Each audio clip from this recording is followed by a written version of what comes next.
everyone, and welcome back to Tomb Out of Time. We are back after a bit of a hiatus. My words are really good today. And today's going to be a little bit of an interesting episode because my audio capture was not working properly, so everybody gets to hear the card noises today. Yay! Yippee! Yippee! But without further ado, since it's been a hot minute, do we want to go ahead and have our players introduce themselves and just their character names from left to right, starting with Ben? Ooh, me? Yes, you.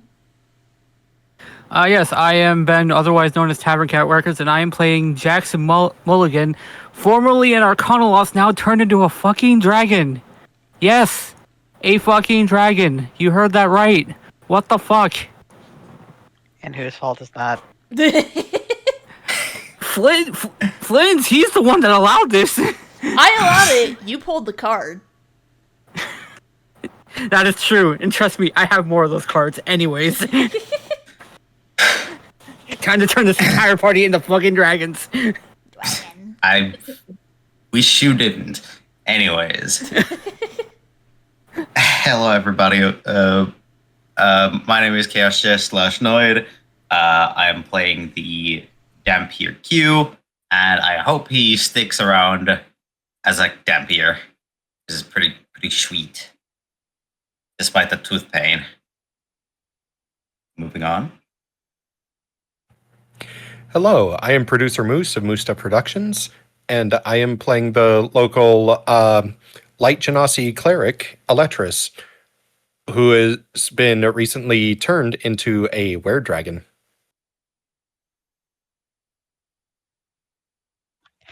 Hello, I'm Firefox, or just Fire. I play Talia, the ranger of the party, and it's fine. Everything's going fine. You don't have to worry about it. Don't worry about it. It's fine. Don't worry about her. You sure about that?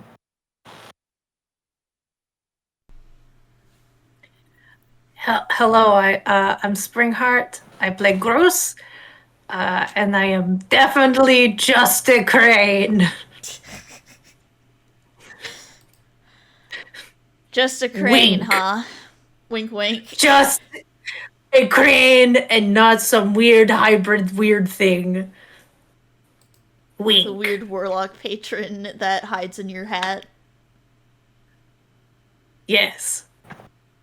Everything is normal here.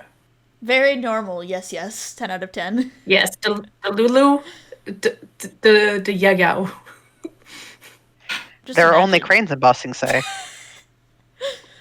This entire campaign just turns out to be a big old drug trip.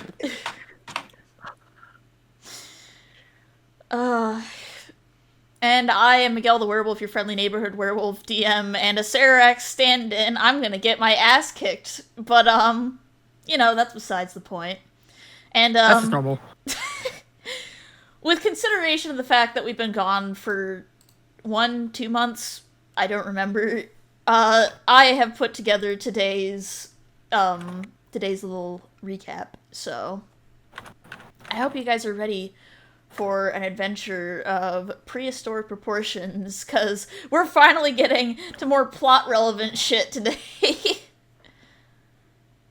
This is gonna be fun.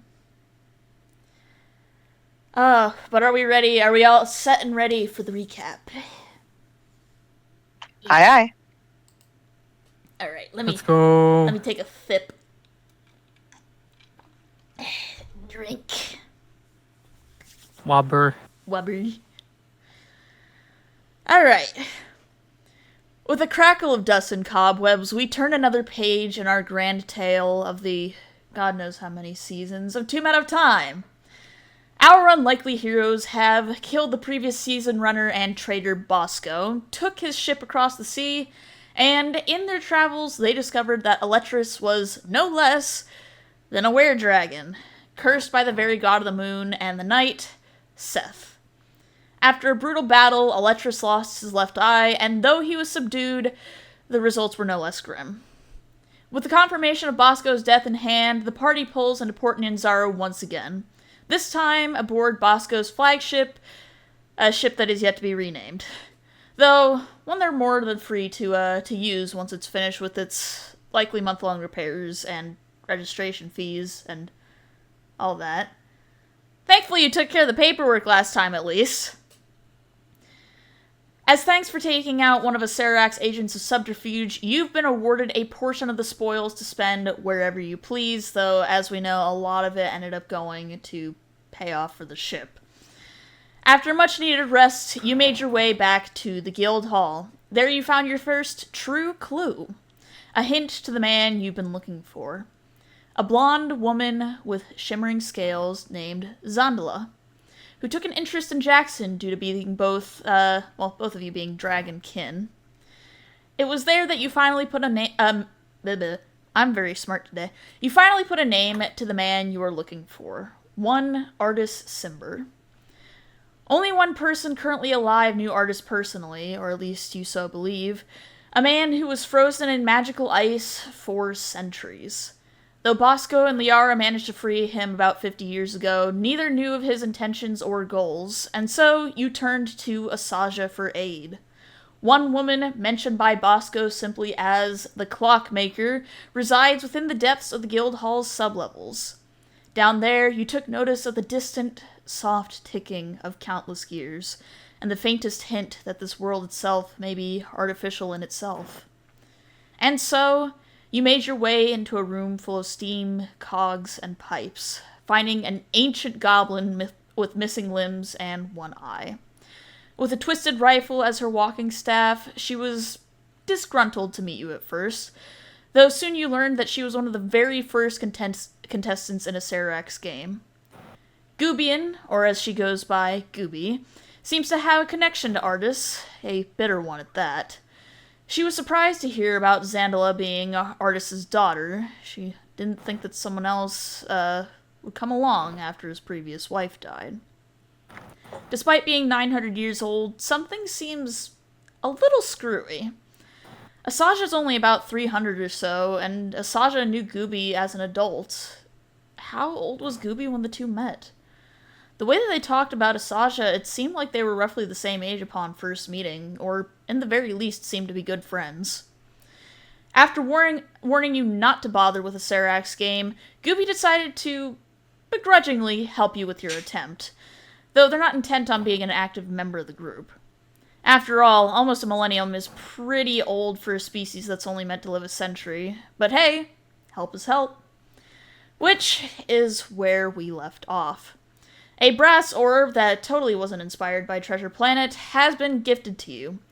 One which will essentially serve as your fast travel throughout the continent, and will open up a portal back to Port Nyanzaru once you reach your destination. It's kind of expensive to use, don't overdo it. On top of that, Q has been gifted a +1 Yowie paddle that does magical bludgeoning damage. Forgot Yes. about the fucking Yowie paddle. I never forgot. Gooby is a millennial after all. However, there was a semi-funny line that I thought of during before the session. It's like Q's holding the weapon, knows that it's stronger than what he currently had. It's like, this certainly is a weapon. A weapon to surpass Metal Gear. God damn it. Xerxes is just like, don't squish me.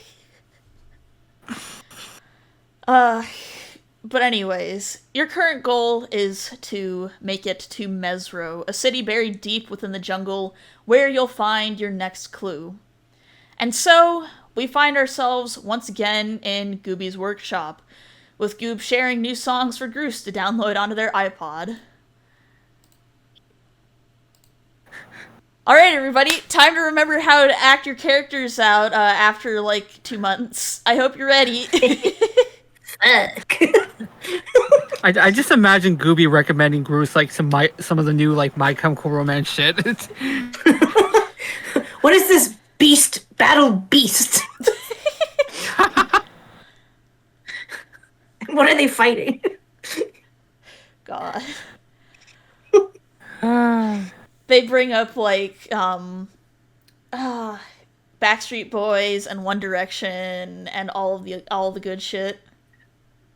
A Beyblade That's already on the good shit. has iPad. been found. All right, so I think we had a few people that wanted to talk to Gooby today. That's fine. Yeah.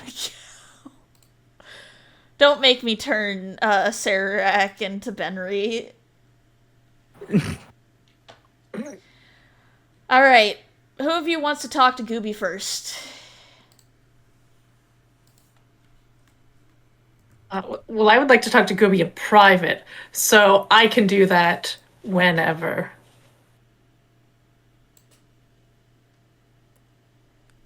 Electrus, Yes, Jackson, do you want to draw straws? I'll let Jackson go first because Electra's kind of pissed Gooby off first. So All right, Gooby is mad at you. Yeah, Jackson sees Gooby looking at Electrus. He's kind of going up. It's like, when did we talk first before you talk with them? Because I feel like you're gonna kill Electrus over there if you try to talk. If you two try to talk first, so I'm gonna try to get some of that edge off at least. See, I'm not mad at him in the way that you'd expect. But anyways, let's talk business. What you got in mind? You tinker. Obviously, that's what you do. I was wondering if you had like something that would help me with some more destrix attacks with my hands, so to speak, like lock picking and stuff like that. He kind of like lifts up his claws to show that not the best things to use with some lock picking or anything like that. Gooby kind of they don't really have to kneel down to get to your paw level, as it were, but they kind of crouch down and grab one of them and is kind of like looking them over. It's just like, You weren't like this when you entered this world, were you? No, it's a long and very convoluted circumstance that happened not that long ago. So... Gooby gives a small nod. We have a couple of options here. It really depends on what you want to do. the options. And we'll see. So This is going to require money, isn't it? Not necessarily money, but I will need more resources for it. Making prosthetics is a very expensive process. Well, resource and time. You know what I mean? Fair enough. What are the options? Well, we have a couple of them. The first one is that we can make something that goes around your neck and connects to your brain. Not in an intrusive way, mind you, just connects to your brain magically. It'll go around your neck and you'll have little arms so you can hold up the thing that you want to interact with your big paws, and then the little arms that are around your neck will do the thing. The alternative is adding an extension of your wings. An extension of my wings. Yeah, because right now you have like a big thumb claw, but we can put a little thingy that works as hands, so you can basically just use your wings as second arms. That sounds a little easier than trying to probe my brain, honestly. I mean, they both use brain control. It's just a little headband. It's kind of like... Wait, what era are you from again? 20... this is me trying to remember. It's like 2100? I think around that point. Oh, so you're familiar with different prosthetics then. There were big advancements in the 2000s. Yeah, and a lot of other things that I'm kind of looks back at the party, remembering when he brought up Twilight. Yeah, no, a lot of stuff has changed in 100 years since then, apparently. Well, basically what it is it's a little headband that you put around your noggin, and when you think something, it sends a little Wi-Fi signal to the arms or the hands, so it doesn't probe into your brain. It's just kind of like a helmet, but shaped like your head. Okay, I think I can get behind that. I can take your measurements, it just really depends on which one you want. They both function the same, it just depends on what you're more comfortable with. Kind of thinks about that for a second. Well, it's not like I'm going to be holding any kind of, like, weapons or anything like that, so probably best for the wings. Okay. Give me 1 second. And you see them shuffle off and dig into what seems like a bottomless chest, and they're kind of throwing out different parts. Like, you see a screwdriver, a wrench. What was the thing that Ariel called the fork? A dinglebob? Dinglehopper? Dinglehopper, A thank you. dinglehopper. Dinglehopper. Yeah, you see them throw out what you can only guess to be a dinglehopper. Let Gooby change color. Alright. Since you're doing this, do you want to roll a d6 to see what they turn into, or do you want to pick, or do you want me to roll it? You roll. Jackson's just waiting there patiently when all of a sudden a fucking glitter bomb comes down. Alright. You guys see something very interesting happen. As a red glitter bomb is about to land on Gooby's head, you see them lift their finger, and they counterspell it. Huh. Does anyone want to make an Arcana check for that? Yeah. If I can. I mean, Talia's I'll got have to nothing, try. but I can at least have her attempt to understand what the hell she just saw. No. Ooh. Yeah, I expected. Also, goddamn Goose. Alright. Magic eyes. Bruce, you are familiar with some of this concept. Basically, you just saw Gooby pull a level 9 No You. Amazing! One of the level 9 slots. Fantastic. Gooby is a very high-level spellcaster. Incredible. Oh god. So yeah, Gooby might be a little stronger than they seem. Just a little bit. Yeah. But you guys see as Gooby is rummaging around a little bit, and they end up coming out with, you know those kind of molds that they fill with goop at the dentist? Like for your teeth? Yeah. So basically, Gooby comes out with something that's that, but it's a panini press size. It has no cables, and they start to pour this kind of like purple silicone in it, and then they look over to you, Jackson, is just like, okay, hold out one of your wings. Yep, he does so. You feel as this kind of like rubbery, goopy stuff starts taking a mold of your wing, and as you guys are waiting there for a second, Gooby's just like, So I got a question. You still have Pocky in your era?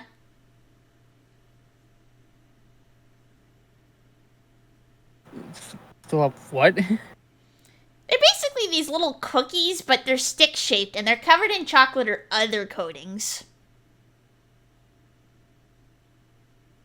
Out of character. Pocky. Sorry, when you said it, it cut off part of the word, so I'm over here like, Puck? Pock? What was the word you said? Yeah, Okay. I heard Pock. yeah, it's So- Pocky. Pocky.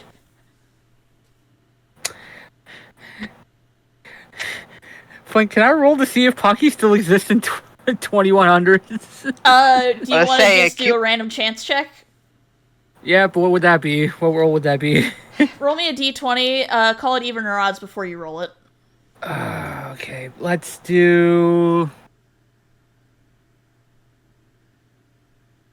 let's do odds this time. 14. It's even. You've heard great tell the delicious snack that is known as Pocky. The company went defunct in 2050. Which means Xerxes has never had them either. Damn. So the only one who has is Q. Well, I mean, I'm pretty sure Pocky existed when Groose was around. And Eletris. Yes, it did. I was going to say, same for Electris. I forgot their time periods. Okay. It's all good. It's been a hot minute. Like 10 years before yours. Yeah. That's still like a minority of the party by technicality, though. Again, the biggest fish out of water here is Sal. Yeah, so... Oh, man. Xerxes just, like, You know what it is? He basically looks to Q and the rest of the party is just like, you see his little antennas like perk up as if like his eyes are widening and his ears were perking up. It's just like, that sounds really good. They are pretty good. Not exactly to my personal taste, but they're pretty nice. A treasured snack. Couldn't exactly get much aside from standard rations, so I wouldn't know. Xerxes Wasn't points around- to Eletris. You were a cook, right? I was a chef, yes. Can you make those? If I can get the correct materials, absolutely. Cue mild feral goblin breathing from Xerxes. He wants the chocolate. Yeah, Q just blinks a little, scratches his head. Damn, I didn't know you were feeding for Pocky. That's like They come in. especially when I'm from, it's a very sought after snack. Yeah, chocolate banana is the best flavor. They have banana flavor? Oh, they got strawberry. There's an Oreo one. What's a strawberry? Oh my god! You don't have It's on strawberries? the ground. Oh, No, no, no, seriously, what's a Blasphemy is strawberry? this? I'm making. hell? I am making the most cursed timeline for you guys to fuck around with. So The only one that rivals the cursedness of 40k, because you cannot tell me that there is anything remotely fruit oriented in the 40k universe, especially Wait. berries. That shit is not very hardy. I'm remembering your timeline. Multiverses were banned. Was that correct? I think multiverses were banned, but Disney also owns D&D in Jackson's Yeah. timeline, yes. Yeah. which I have a horrible joke. I'm wondering if time travel was also banned. I don't know. So that's like the next thing. Is Walt Disney's frozen corpse still in Disney World in Jackson's timeline? Should Yeah, that be a Jackson, is random it- check? No, they Yeah. have Roy. No, they have Roy Disney there for some reason. So I have a new proposal, and you can veto this if you want, Jackson. But basically the thought, and here's how I'm going to propose it. So global warming got so bad that Florida is underwater, and due to Disney's constant use of AI-generated imagery, Disney killed the strawberry bush. My fucking god. Disney killed the strawberry I hate bush. How well that logic works.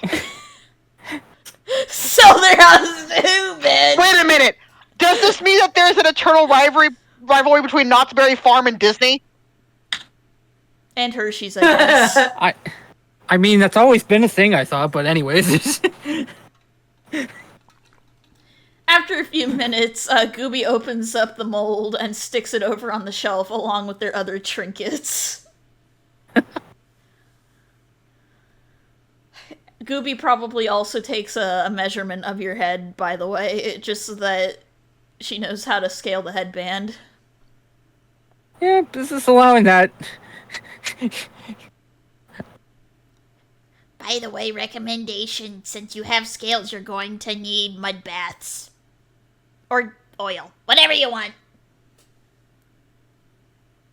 Listen, I just turned into a dragon about a week ago. I'm still trying to figure out this entire shit, alright? Look, I've lived long enough to at least kind of understand what the lizard folk go through, so at this rate, I just want to make sure that you don't get dry and crackly skin. Yeah, Mutt. Oh. Oh. No, go ahead. I'll go after. All he said was going to be like, I appreciate that. You were saying, Talia. DM, I have a question. Answer.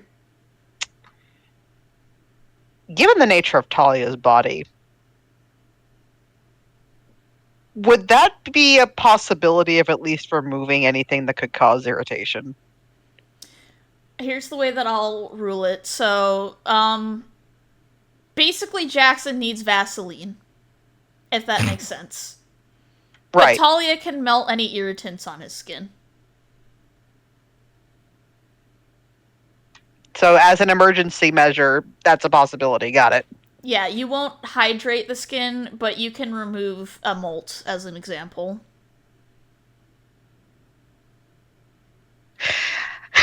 That's gonna be interesting to get her to agree to. Fix your posture, you gremlin. No shrimping. I'm stretching. Yeah. No shrimp. No shrimp. Also, hi, Link. Welcome to the party. Oh, man. Okay. Hello. Hello. I think we had a certain weird dragon that wanted to talk to the Goob Master next. That he did. Good luck. Your move.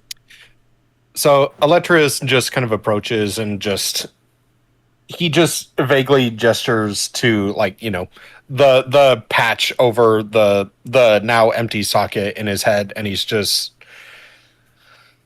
from what I understand, you're good with prosthetics. Is there anything that we can do about this? You see as Gooby furrows their brow a little bit, and you just see as they grab their little claw hands and start climbing up your chest so that they're closer to your eye level. So it's basically like having a cat with overgrown claws climbing up your leg and chest. Ow, ow, ow, ow, hey, personal space! I gotta get closer to your stupid eyeball, you dumbass. Or lack You thereof. could have asked me to lean forward. Light's not good enough down there. I glow in the dark! Well, you going in the dark isn't gonna help me. You see as Gooby reaches over and pulls the patch off and starts, like, they basically pull out a little tool and a light and start shining it in the empty eye socket. Huh. Who took your eye out? They really did a number on it. Eletris's other eye just kind of flicks over to Talia. Talia makes no reaction. What did you shoot him with? Was it an arrow? It just, there's like a beat before Talia shifts and pulls out one of the ammunition that she uses. Ooh, yucky. I got bad news for you, bud. You've got some barbs left in your eye socket. We better fix that.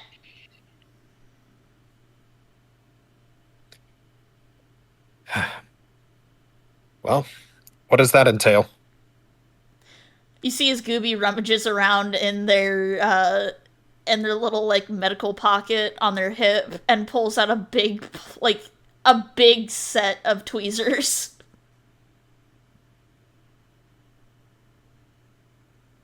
They click it together with a menacing grin, just click, click.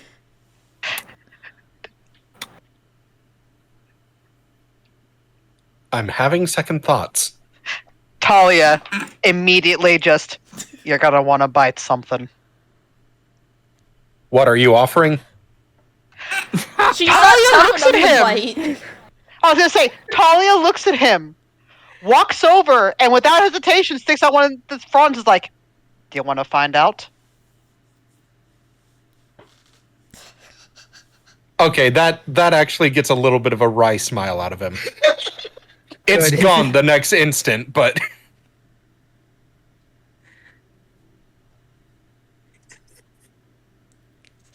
Well, do you want Gooby to commit emergency surgery on you? I mean, I am the healer. I can heal myself if something goes wrong, so Oh, God. All And right. I'm the backup healer. And I'm a dragon. Well, Eletris, do you bite down on the thing to have something to grit your teeth on? no, not Not with Talia, no. All right.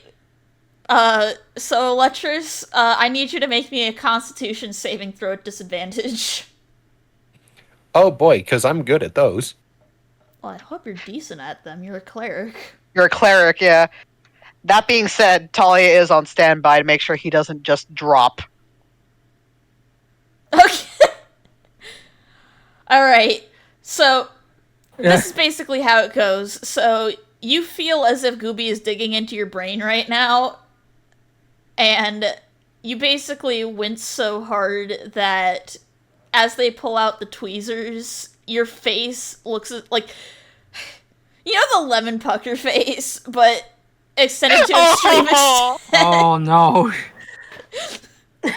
You guys see as Electrus's face pulls into an asterisk. Is that supposed to happen? That doesn't look normal. Might have hit a nerve. I think Acererak might have made him out of Play-Doh. Play-Doh. Electrus, thoughts? All that's coming out of his mouth is like muffled swearing. Just like, you guys just Pretty see much, the yeah. asterisk pucker. Meanwhile, Talia just kind of nods. It's like, yeah, that's about right without any anesthetic. All right, Electrus. As your face is currently butthole shaped, you feel as Gooby reaches into the flaps and shoves something cold into your eye socket. Brain Capri Sun. Brain freeze. Roll me another Constitution save. This time normally.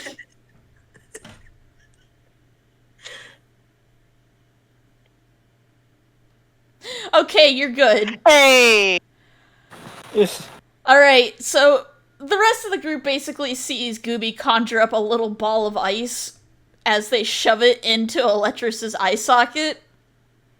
And after a few moments, Electrus, you notice that the socket remains intact, but, like, the coldness kind of fades away. You can blink again. You can't see out of it, but you can blink.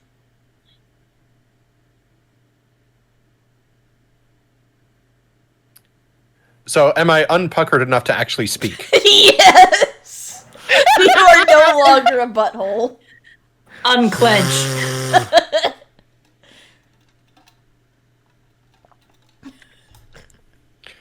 Just, well, that's about the most invasive thing I've ever felt in my life. You haven't had sex before? What kind of? Never mind. I don't want the answer to that.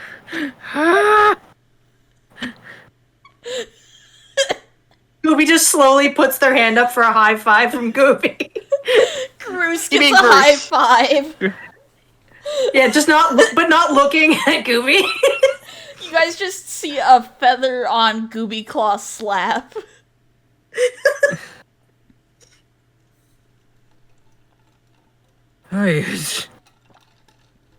Haha, ancient virgin.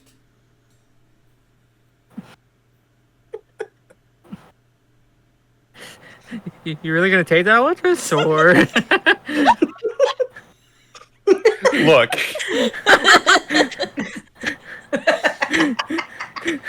Look, he just underwent something that was probably, like, he wouldn't say it's worse than when the eye was taken out, but Ah, shit. it felt strangely more personal. It's fair.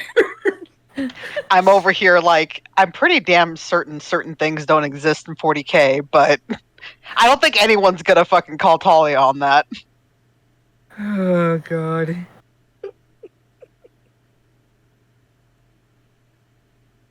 So yeah, Electrus gives a couple of blinks and he's just like, just the The eyelids are working. What's in my head? A magic glass orb. And the rest of the group basically sees an opaque glass orb in Electrus's head. Do you want to roll for color? I'll roll for color. Alright, roll me a d6.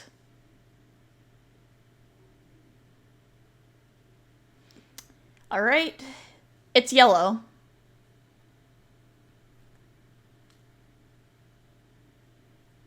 Any particular shade of yellow?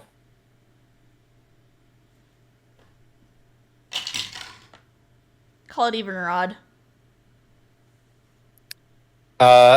Even. Piss colored. God damn it! Damn. Because Damn. of course it is. God damn it. I was gonna say lemonade. It's lemonade. It's first actually lemonade. Don't worry about it. God. Hey! There We you can go. work with that. We can work with that. Yeah. This is a disinfecting eyeball. It'll fix your eyeball, well, your socket anyway, until I can make something better. Just okay. And will the procedure for the other prosthetic be as rough? Gooby pulls out a rusty spoon. I'll take that as a yes. Just kidding.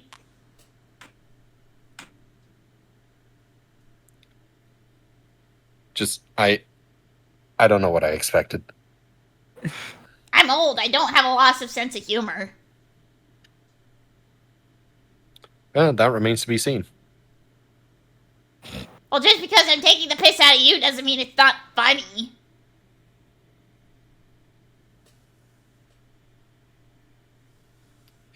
Eletris just sighs and just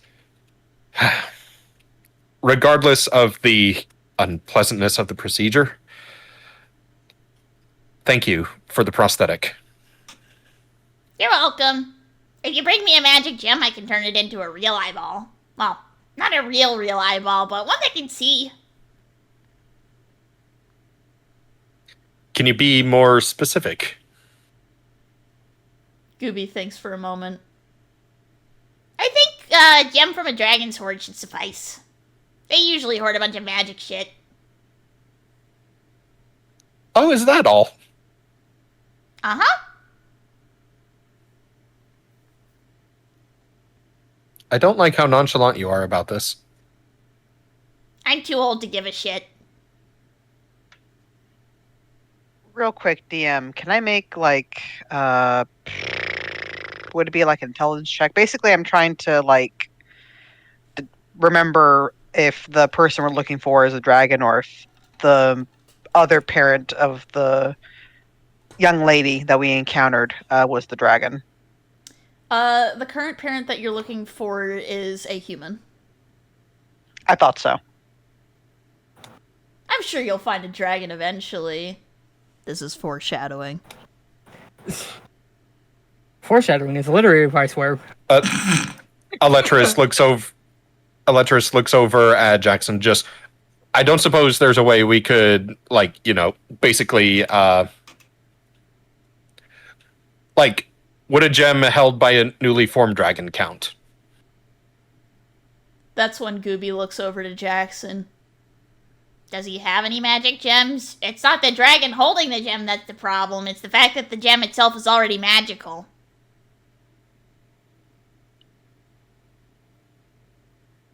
and dragons like keep a hold of them, keep them close, right? Yep.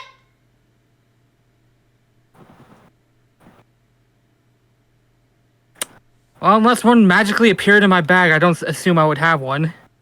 Well, they have to be made. Out of character. Quick, roll the chaos table. I just had something so cursed pop in my head. I'm about to put it in the chat. Don't mind me. Well, if you Oh, have no. a major chaos table card, I can roll it. I was joking. I don't have any chaos table cards. Well, not the major ones anyway.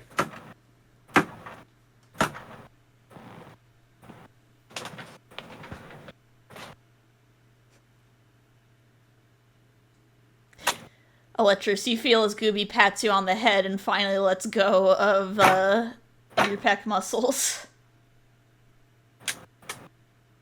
They disengage like a tick.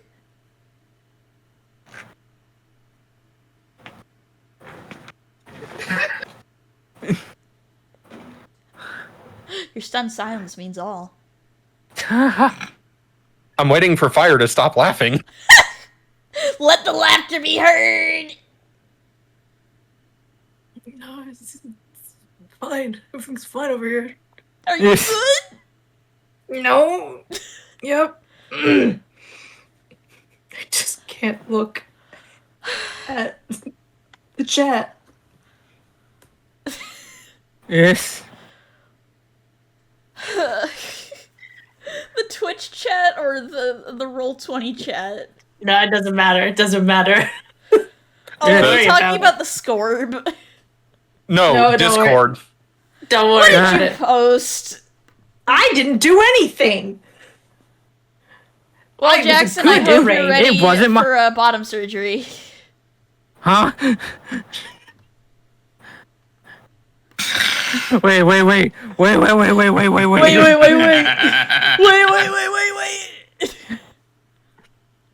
Become ballless. Lose one and become aerodynamic on a bicycle. Nope. Orbless behavior. Oh, you rolled from the chaos table. Nope. Oh no! You said you needed No. a major, so. Have you I been was crafting that? joking. Uh-oh. It can't be When that will bad, you right? learn that your actions have consequences? Never.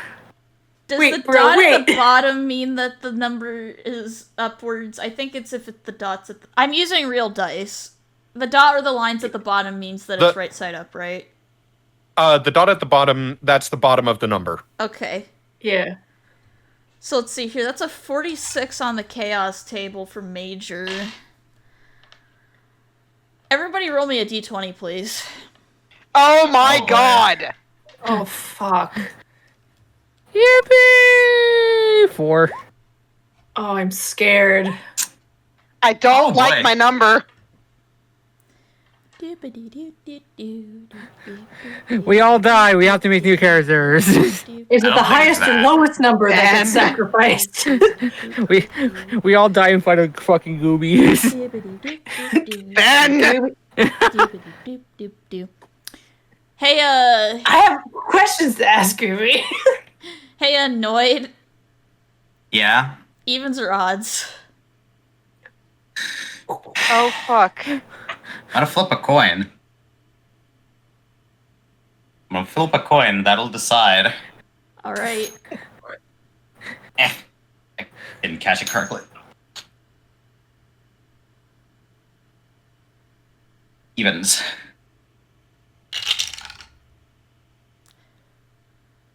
Oh boy! Oh No. no.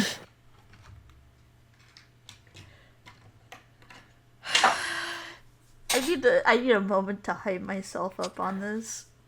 I don't like Oh, that. Lord. We're in an ad break for about 23 seconds. Oh Good, I have 15 something seconds to mentally prepare myself for this.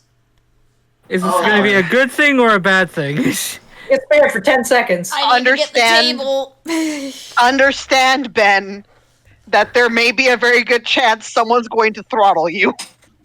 This is me or Jackson, because this is all me.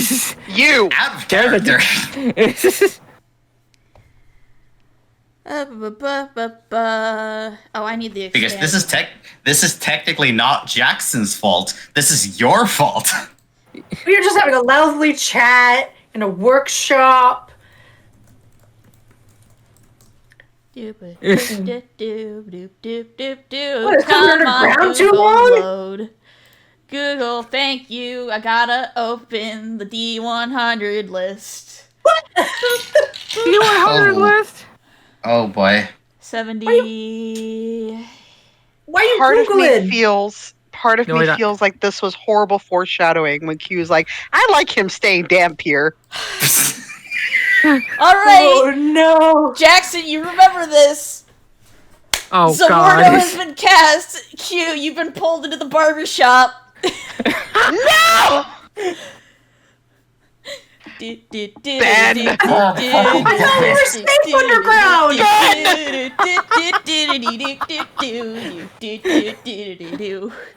It's a Acererak We're safe barber from time. here. Hang on, I got the sound effect for this.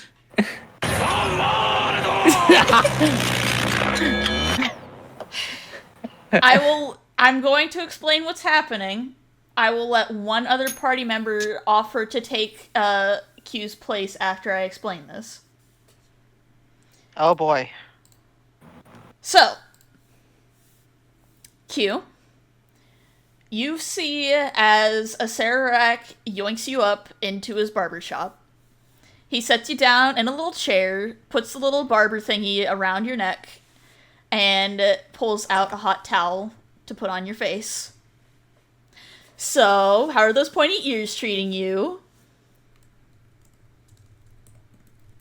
I was just getting used to them, I think. Well, I have good news and I've got bad news for you. So one of the fans decided he wanted to change you, which is a damn shame because I was really enjoying this look of yours.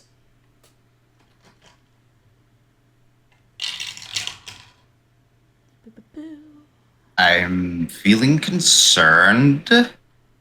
Oh, don't worry. I've turned off your nervous system. You won't feel any of this. That's not the point. Well, you don't get to make the choice here. I'm the one running the show, and it's my job to ensure that profits continue to flow through. That still doesn't take away the fact that I'm nervous. Well, you're not going to feel any pain, you'll still be alive, and you'll be just fine. Does that help?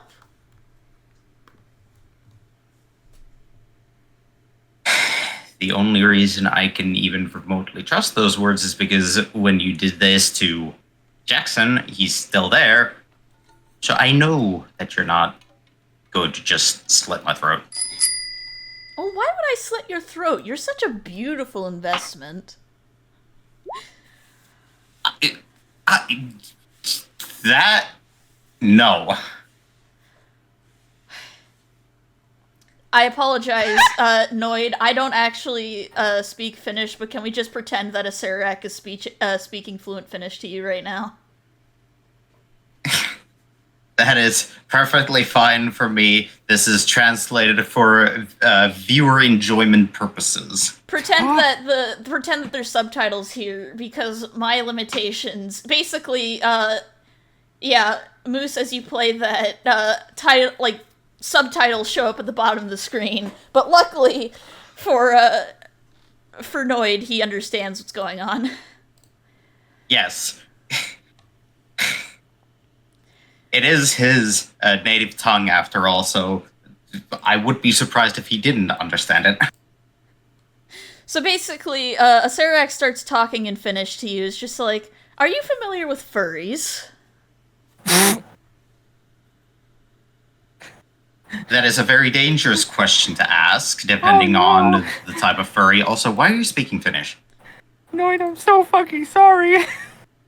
That's when Acererak looks at you and is just like, oh, I know 300 different languages, including ones that don't exist on Earth. Right. Question: how long do we have to interject if someone wants to take on this? Basically, I'm not gonna force the change until after I've explained it and we've gotten through the dialogue, so don't worry, there's not a time limit. Okay, I just want to make sure. Basically, it just has to be before he gets changed, as it were. So I will give you, like, a firm, this is the stopping point kind of situation. Danke. And so he looks down to you, Q, and he pulls out a pair of scissors and starts kind of trimming your hair. It's just like, so, what's your favorite animal?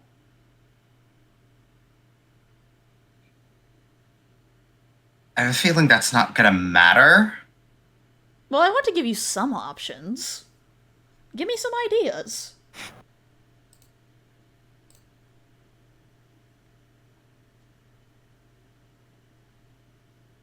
Well, a very basic person at heart. I love me some cats. But I just hear the meow in the background. exactly. Timing on that. But I do have a soft spot for some more exotic animals. Ooh, tell me about your exotic tastes. Don't say it like that.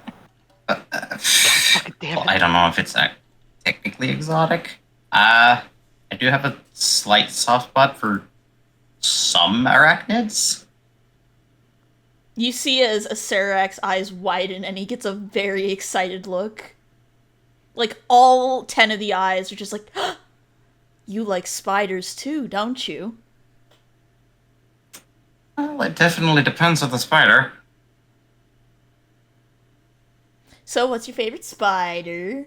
I really like tarantulas, and funnel webs, and brown recluses. He would. I don't remember any names off the top of my head. But I remember that Australia has a bunch of them. Ah, you're a man of the deadly tastes. Good choice.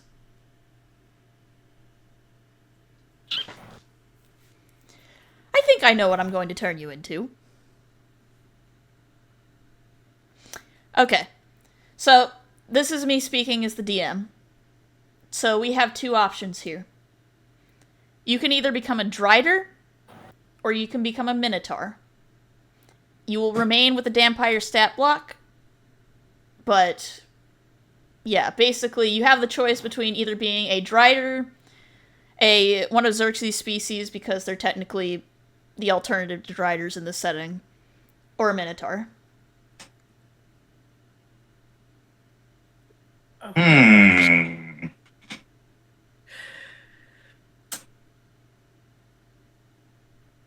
Hmm.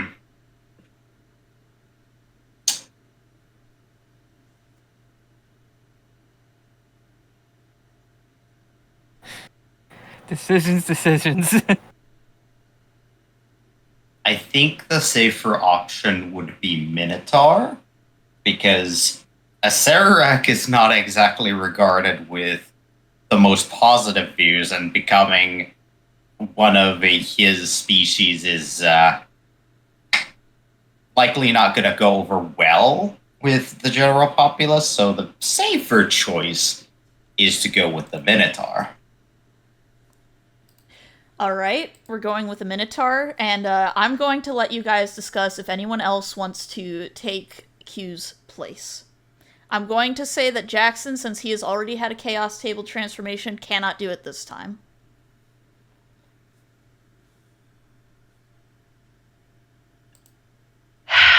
See, me as a person, really wants to make that call if this is not something that Q wants. Mm-hmm. So, I am. Oh, sorry. Yeah, before I say my own feelings of the matter, when you say just play with the Dampier stat block, that just means that I keep everything that I already have written down. Yeah, basically it's just a visual change. Okay, then I don't really have any qualms about the change. I could also turn you into a night folk if you want to keep the bad aesthetic.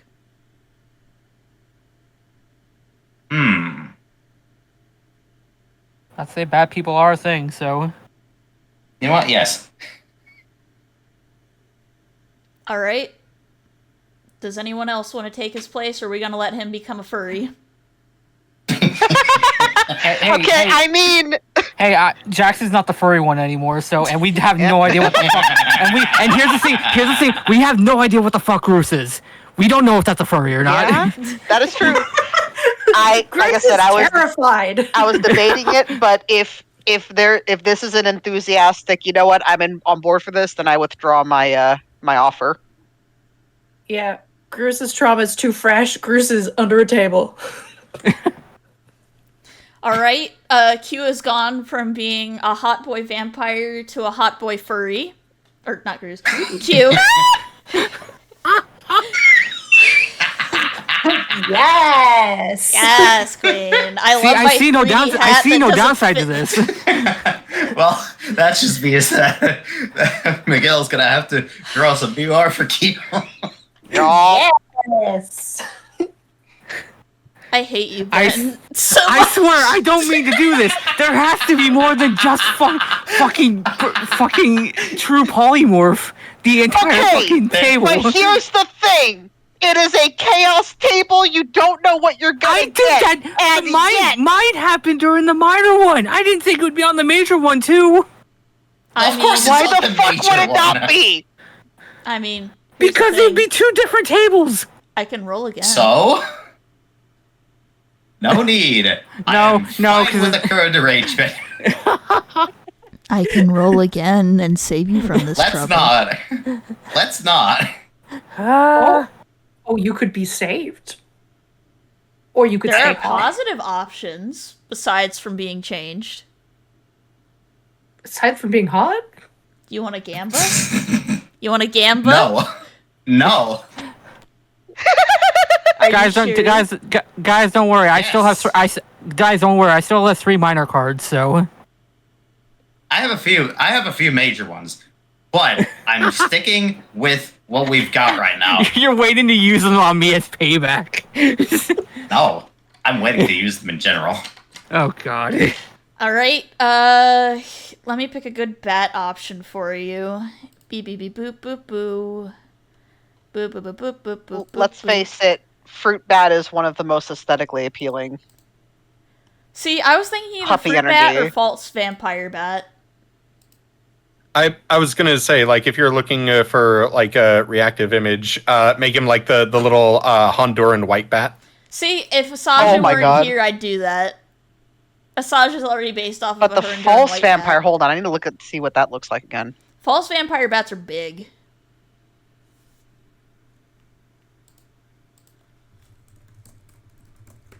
Let me. What about the Ferngully bat?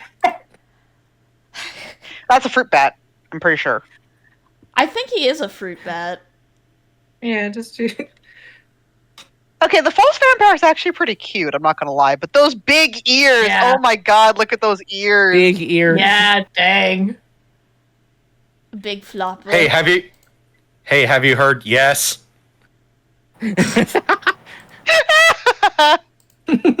I will say I still really like the kind of puppy look on the fruit bats. Like that's will always be my favorite, like facial structure. I mean, I can make him into a giant flying fox, and this can be revenge against Ben.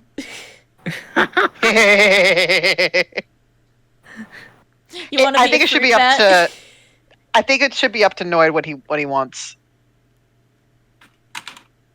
Yeah, this is his hair appointment. He's gonna dye your hair a little exactly. bit. It's just like, oh, we'll give you some nice red highlights. It's gonna be so nice. The flame on the side. Flaming vampire bat.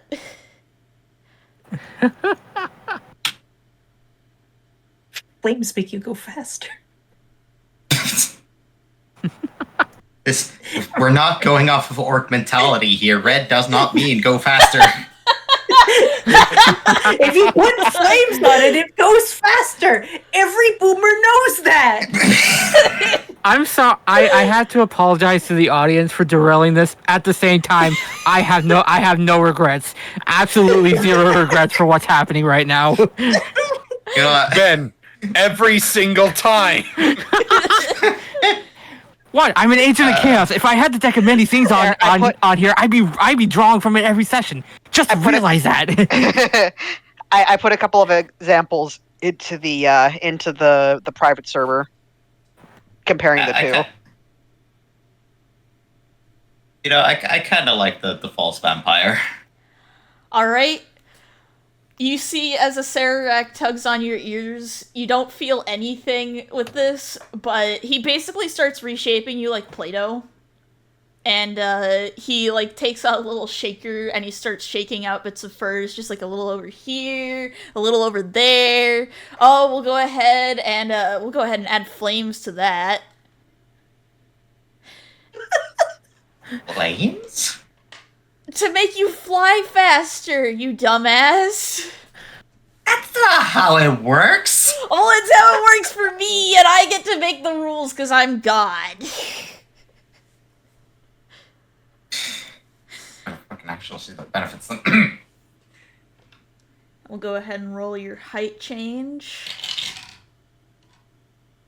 God says I get to go faster than God is right. Alright, you're only one head shorter than Xerxes now. So you're about 6.5 feet tall. With your ears, you're about 7.5 feet tall. Well, damn. And, I was expecting to get smaller. See, that's the thing. Nope. If you had gone with a true vampire bat, you would have been tiny. You've been small. Do you want to be smaller? I think I'll just keep it to what it is, right?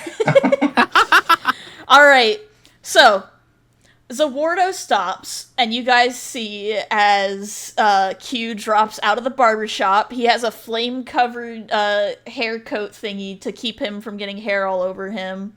And now he's a very pretty, very sexy, sparkling vampire, or false vampire bat. You can now fly equal to your walking speed, by the way, Noid. Yay, so I have 35 flying speed. Whoopee. You'll have to learn how to fly, but you have your flying speed. Jackson just looks over and says like, oh, fuck.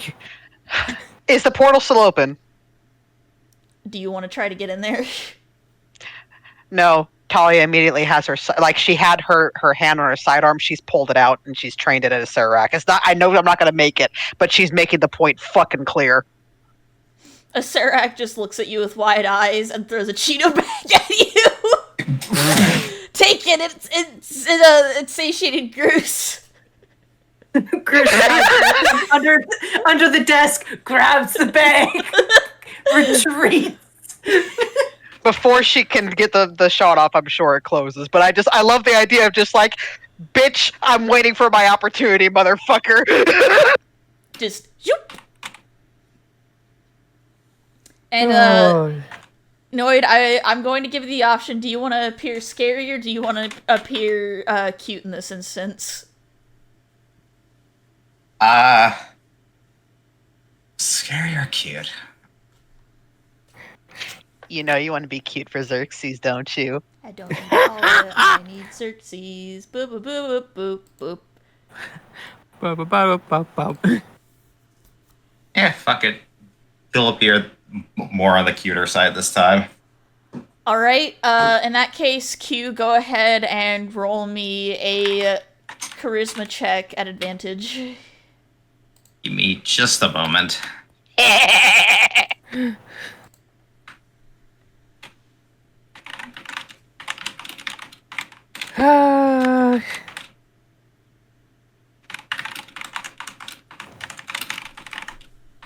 I sense a DM is being sent to me. Don't send it in the chat in Roll20 if you're doing it, just because everybody else. No, will see I am noting down the fact that I have flying speed now. -1 Because to otherwise- access check. Yeah, because otherwise I will forget it. I will have it open for chat to... Actually, I'll just paste it into chat. There we go. Due to a Acererak barbershop fuckery, you now have a flying speed equal to your walking speed. I mean, not incorrect. He's Batman. But he Green flies. fuckery. Just a straight charisma check with advantage.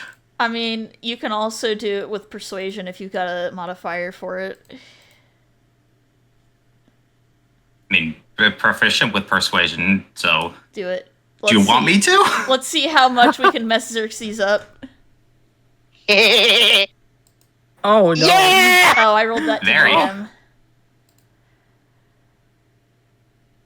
It was a 5. Let's just see if we get lower.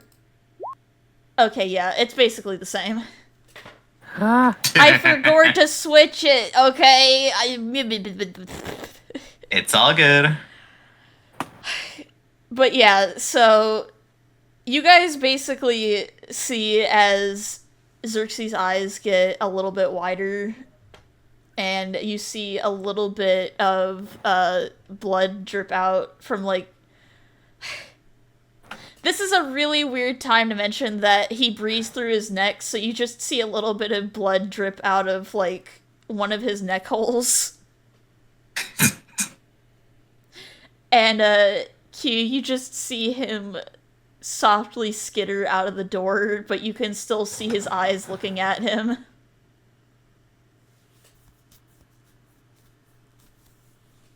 Like, he's still looking at you, but he's, like, tucked behind the door very shyly.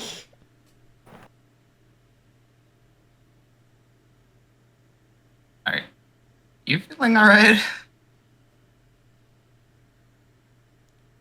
You see, or I guess you technically hear it in your brain, but you basically hear an unfiltered thought of, oh god, he's hot. Cat. Ah, yes. The immediate blush on his face. Under the fur blush. He just poofs up. Aw, the poof up. That's adorable. So, you know what? It would be kind of funny / adorable. Uses the ears to cover his face. Oh. Oh my god!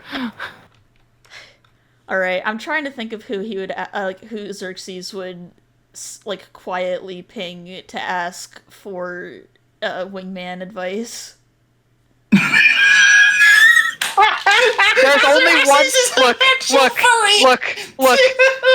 There's only one wrong answer. That's all I gotta say. Is it Talia? Maybe. You know what, I'm gonna make it... Bruce can ignore you.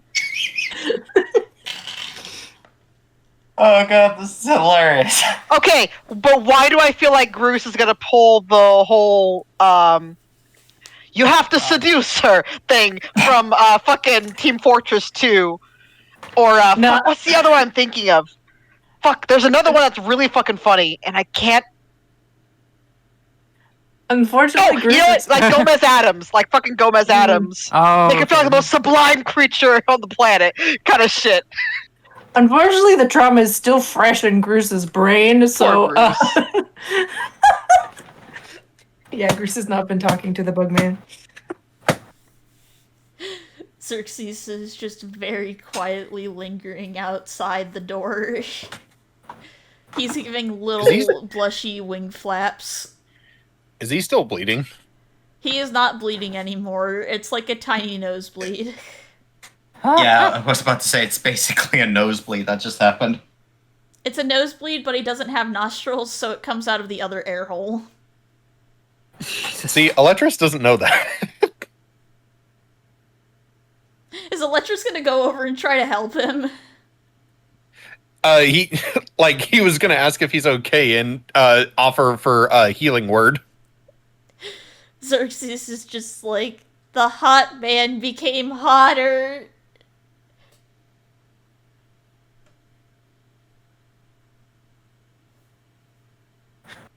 Eletris just kind of looks between Xerxes and Q and just like,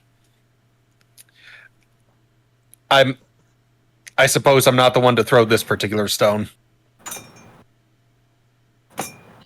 Okay, Groose has a question from the underneath the table.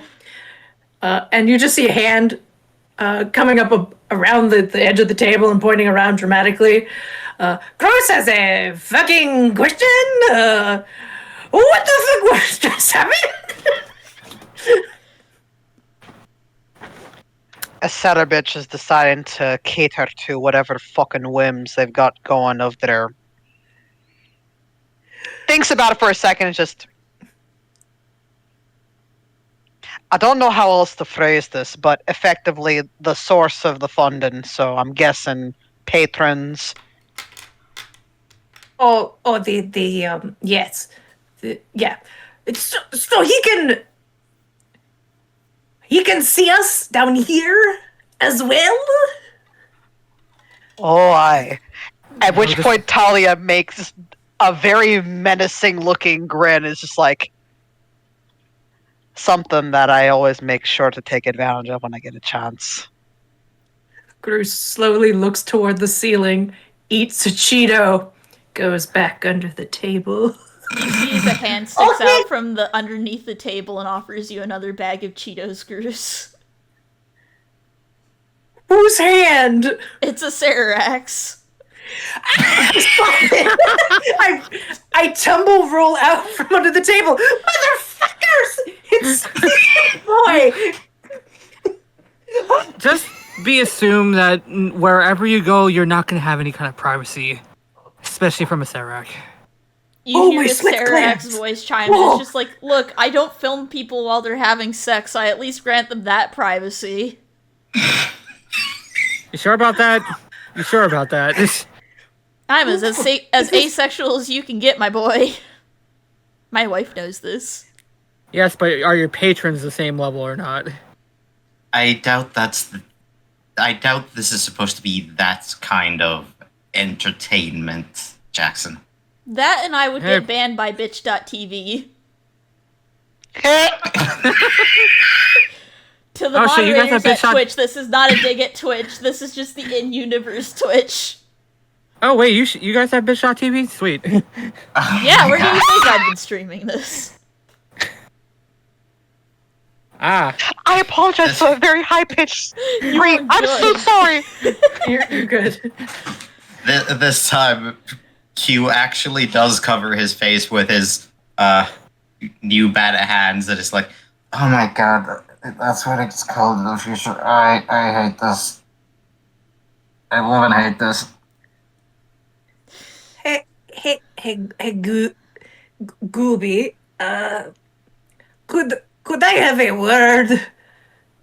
Yeah, I think those two need to go sort their feelings out. Oh, Yeah, and Asajia, you might want to take Electris somewhere. I think he might be thinking about you too. Yeah, I think everyone should hold hands and just cuddle. I'm looking to Groose is looking toward the ceiling and like talking to it. They should hold hands and definitely do like survivor things where it's like, oh my gosh, are they a couple? Yes, everyone start holding hands. Talia just has the darkest expression on her face. Gooby, I need to talk to you. like, Groose needs to go talk to Gooby somewhere. Away from everyone. Gooby will be with you as soon as Gooby can figure out how to remove his fucking item off of his head. Item settings. Remove all items. Trash can. Trash can. It's me. I'm the trash can.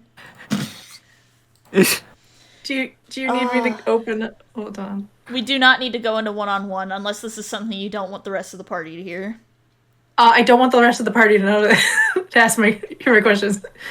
Okay. I have like 2 questions I gotta ask Gooby real fast. Alright, to the one-on-one chat. The Twitch chat's still going to hear this, by the way. Oh boy. Oh boy. Goody. Oh, I didn't know we were going to a one-on-one. Okay. We'll be right back. We'll be here. Everybody's gone! Okay. We go into a broom closet where we're definitely getting supplies. We are getting supplies and sitting on beanbags and eating And beanbags. Absolutely. we're eating early 2000 snacks like those the fruit gushers. No, we're okay. Okay, Gooby, I gotta ask you a question. So you a lot of shit just happened, and I gotta just. I was going to do a whole spiel, like whatever, but I'm just gonna cut to the chase a little bit. So you played one of the Spider-Man's games before, yes? Yeah, I was one of the first Okay. contestants in this whole Oh. bullshit thing. Okay, all right, exactly, bullshit. When you played, were there any people like that accompanied you that weren't like players per se? What do you mean by that? Like they weren't given the options of like, you get to go home after. Like they knew they were from somewhere else, but they didn't like get the offer. Acererak called you an NPC, didn't he?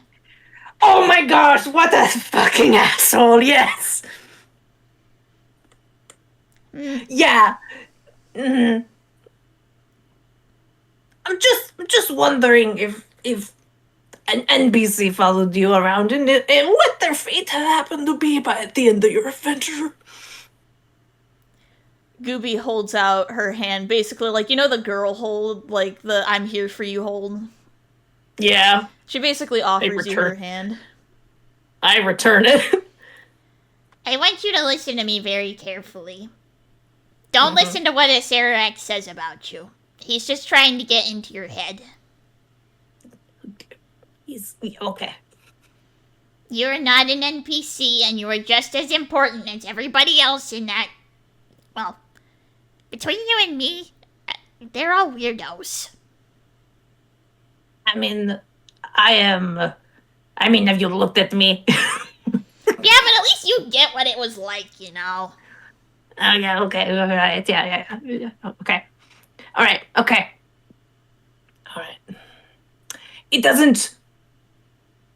Okay, so there were no NPCs on your trek that were like, Cyrax showed up and was like, "You did such a great job! You became a player! Congratulations, confetti!"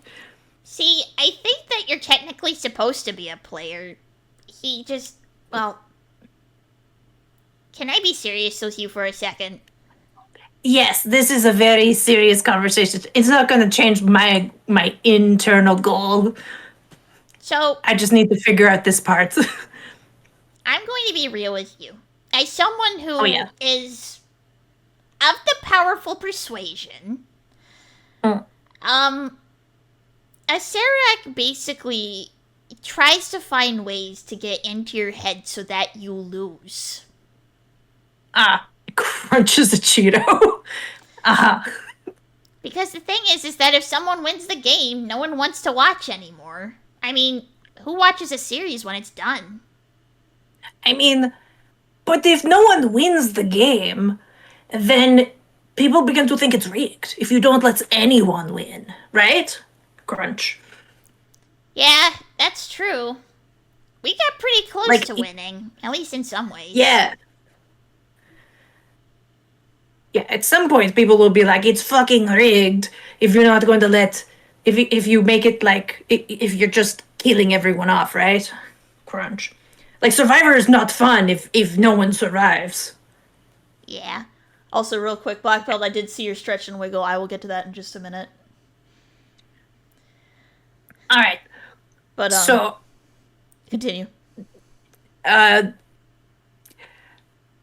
sure the others are probably wondering that we have not got the knobs and bobs fast enough. So, that's what I just need to know. It doesn't change what my goal. I was just like wondering if there was going to be like a congratulations sort of thing, or just like, all right, I'm just gonna focus on what I gotta do. Groose, you see as Gooby kind of like, you can kind of see that little bit of the weight of tiredness in her face, like when someone has been through a lot.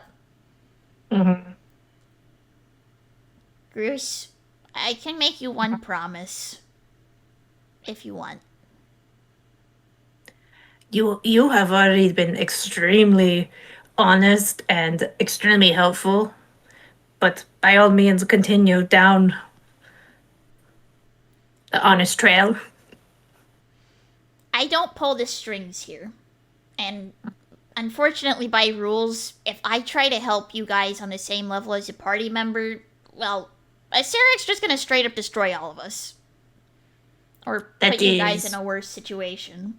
He's, like, very set on certain levels of fairness, which is weird. Okay, so if that is the case, then he is trying to make this look legit, at least. Yes. And since I've been around for a really long time, I know way too much to be allowed to play, if that makes sense. Yes, you are like the mystical NPC. Okay. But one thing I will say, if you actually manage to kill Acererak, I'll get you guys home. If you want to be. Gooby, I will be honest. The last I don't know how many weeks has been really fucking weird for me. When a weird Spider-Man tells you that he's going to turn you into soup and take away your autonomy, and then you have to fight a giant crane, and then you change your body anyways, and then you end up in a weird game. Things just feel it's just a lot. So I don't know if the others will probably really want that, but I don't know if that's what I want. What But would I you will like? keep your offer. I don't know. I think, but I will keep your offer tucked in my pocket. Well, the good news is that if we actually manage to get rid of Acererak, we can kind of make things however we want, you know?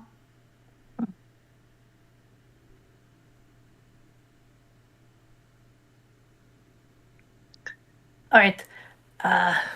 We probably should get back in there. So, thank you for answering my questions as honestly as you could. Would you like a hug before we go? Yes, I would really like a hug, actually. You see as Gooby gives you, like, it's a little awkward with the prosthetics, but they give you a really good, like, old lady hug. Like, the proper grandma hug that makes you feel happy. The best. Okay. Gooby's slightly crying. All right. Bruce is getting so many hugs from the old grandma lady who's also a millennial. Best. All right. Back to the group. I'm good. Yep. So anyways. Let me carry this crate for you, Gooby. Yeah, it's really helpful. Yeah, it's not a problem. I'll just put it here and that dust really got in my eye. Do you need allergy medicine? Okay. No, I maybe no. I think I'm okay. I'll just walk it off. I'll just stretch my little crane legs. All right. I think this is all the conversation we're going to be having with Gooby today, right? Yeah. Probably, yeah. I did not expect an hour and a half of Gooby time today, but I'm not complaining. I'm not complaining either. Gooby is fantastic. I'm a little sad Tolly didn't have anything for them, but that's okay. It was more so an hour Gooby and then a Sarah coming in and just fucking yoinking Q. And whose fault is that? I'm sorry. I thought there were more options on the fucking Chaos Wheel. Again, there are. However, apparently with your luck, we're landing on all the polymorphs. Again, everyone's gonna have a government section persona by the end of this campaign.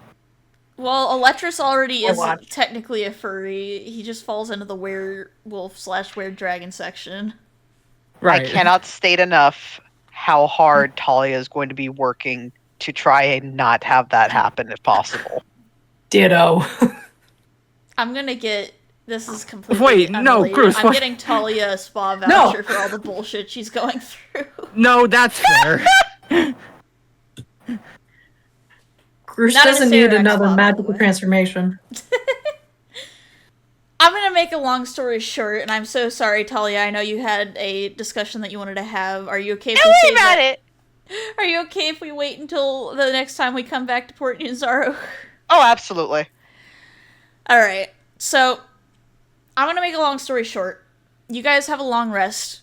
You stay at the place.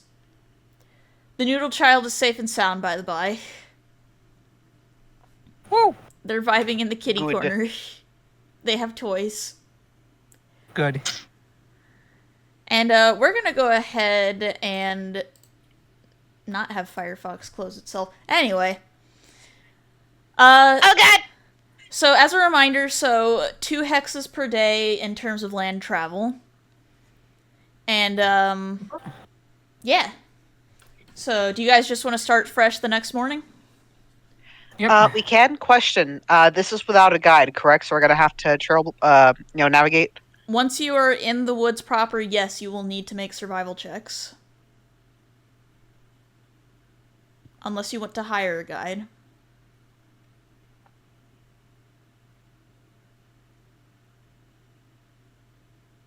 I mean, I can absolutely do that given several things I have, but I'll leave it up to the party. I mean, we do have a ranger and a druid cleric, so you guys aren't hurting for wisdom. Eletris has a 6 in survival, so Do you guys want to risk a biscuit? I mean, we just spent a lot on the ship. I'm sure you guys will be fine. Yeah. Alright. Lucre's sense of danger is not there, so I'm like, yeah, let's do Alright, it. like if y'all wanna risk it, like just as a general question, how much would hiring a guide cost? Because I need to take a look at what resources we have. Oh, good question. So this is where you guys are going. You're gonna have to cross the blue bridge like you did before, because otherwise you'd have to swim across the river, and that's a check. Yeah. So, let me check the guides in terms of the book. Because I know there's several options. I will also add that Q does have a pretty good survival check as well because of his oath. Good. So we've got some insurance. Also, looks like we've got about 50 gold, 900 silver-ish. Like we've got a good amount of money. It's just a question of, do we need anything for getting better equipment? Blah blah blah. Yeah, I'm Yes. proficient in survival. I'm gonna mention this. The cost of guides is 50 gold, so... I'd like to have just a little more on hand. So if we could make this one and anything we may find could help build up our, reserves, that'd be nice. I think we'll be fine. Yeah. Alright. Well, once you guys hit the tree line, you'll be making survival checks, so do you want to go ahead and move your token? I love how we're on an ad break and we're about to... It's a good thing that nothing important's happening on ad break. Ha. Alright. So, first day, you were okay. Nothing happens, you guys end up making camp near the bridge. Yay. Yippee! Yippee! Whoa! Whoa! Whoa! Alright. Next morning. One ad. Now we're stepping into the forest. Yes. So I will let you guys, for the first one, I will give this as a freebie. Your group can't become lost except by magical means. Natural explorer, my beloved. I have favorite terrain forest. Which is basically just jungle. Alright. As you guys are settling down around the campfire, you basically kind of sit down and you're kind of cooking up your dinner. And you're all huddled around, just kind of enjoying yourselves when one of you hears a rustle from the bushes. Perception checks. Go ahead and make me perception checks.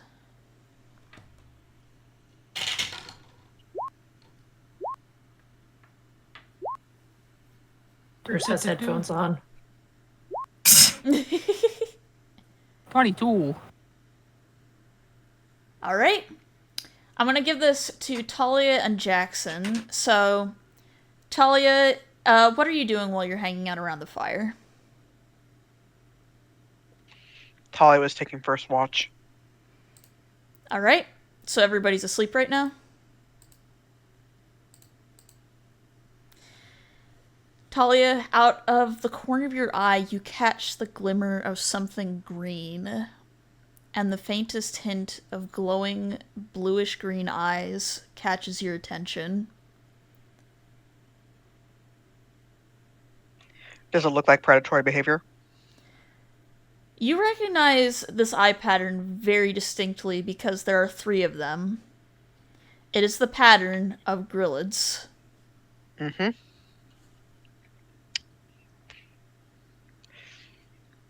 Talia's got her hand gripping the rifle, and she is going to... I'm trying to think of the best way she can make noise to wake the others. Well, the good news is that you won't have to make any noise to wake the others, because as soon as this one notices that you're looking at it, it fires at you. 17? Oh boy! Let me double check my DC.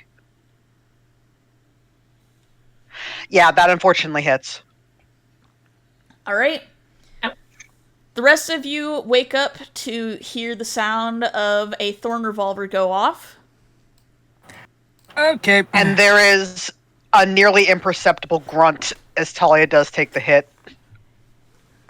So I'm going to mention this. Zandala is effectively not in combat with you guys, so I'm just going to put her over here. She's basically the oh shit button. Got it. All right. Mm-hmm. So we'll go ahead and... Come here. Everybody roll me initiative. Oh boy. Oh boy. Alright. I'm gonna use the first of my initiative rolls to God mark me on the turn order, and then I'll roll the other one because of my things. It is the 13 that I'll use. Alright. And we have a new type of gorilla that you guys have not fought yet. Oh boy.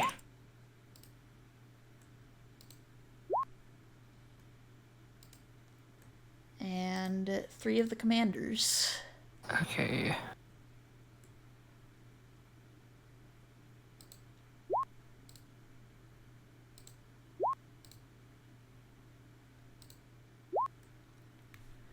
Alright, I know it's auto-sorted, but just for posterity, so... This one takes notice of you guys and sees that you guys are basically kind of, like, rousing to attention.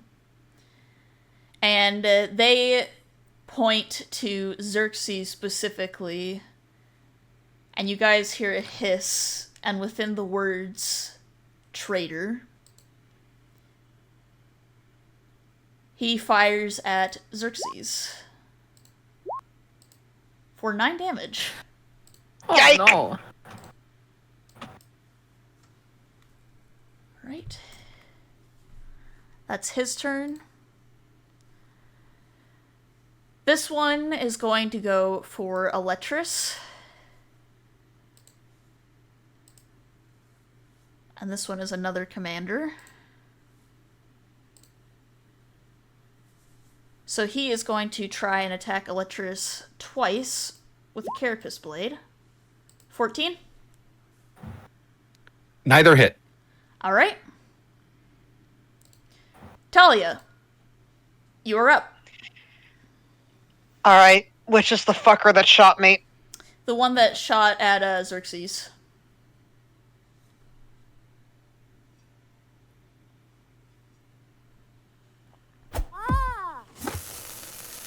I'm so sorry. Was it this one? Yes. Okay, I forgot I wasn't holding on the push and talk button. Sorry. Yeah, Talia's bringing the rifle up.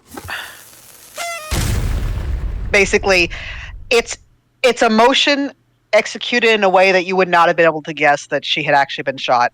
I'll put it that way. All right, Xerxes gets 6 of his HP back, and Does a 24 hit? Uno momento, por favor. Gracias. Yes, a 24 hits for 13 piercing damage. Good. Tell me I blew one of his fucking arms off. Unfortunately, you did not blow one of his arms off. Damn it. But, is that your turn? Oh god, hang on.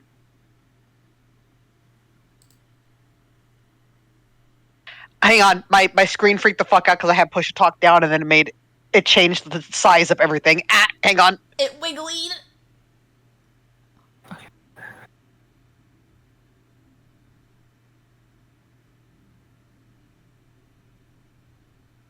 Wibbly wobbly.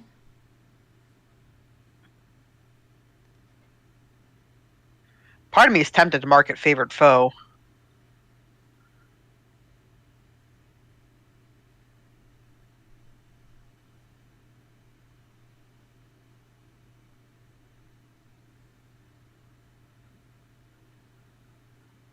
You know what? Sure, why not? I'll mark it favorite foe. Alright. And I think that's it. I don't think I've got multi-attack yet. We are not level 5 yet, no. I will Not go even ahead close. and use a fist for favored foe. Danke. That's okay. The next time I hit this bitch, it's got some nasty shit coming for it. It's coming for you. Alright. Poisoner time. Eeny, meeny, miny, Q. This one Oh, does something interesting. It runs up to you, Q, and it tries to bite you. But I don't think a 13 hits. not at all. Alright. Jackson, you're up. My turn. My turn. I'm gonna go right here.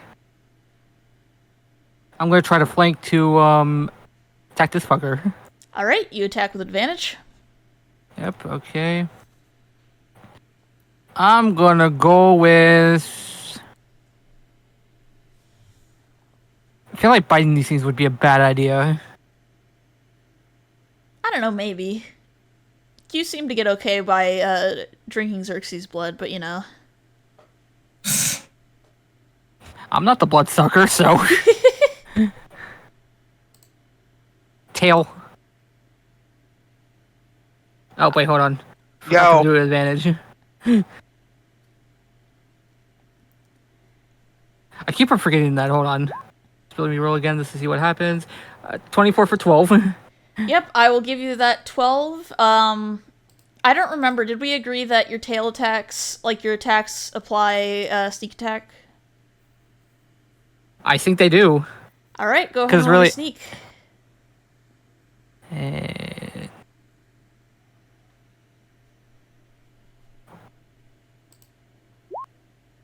Sneak attack. Trying to remember. 'Cause I thought I pressed that and it just allowed that to happen. Do you have the sneak There- attack Oh, toggle? there it is. There it is. Took me a minute. Oh. Roll 20.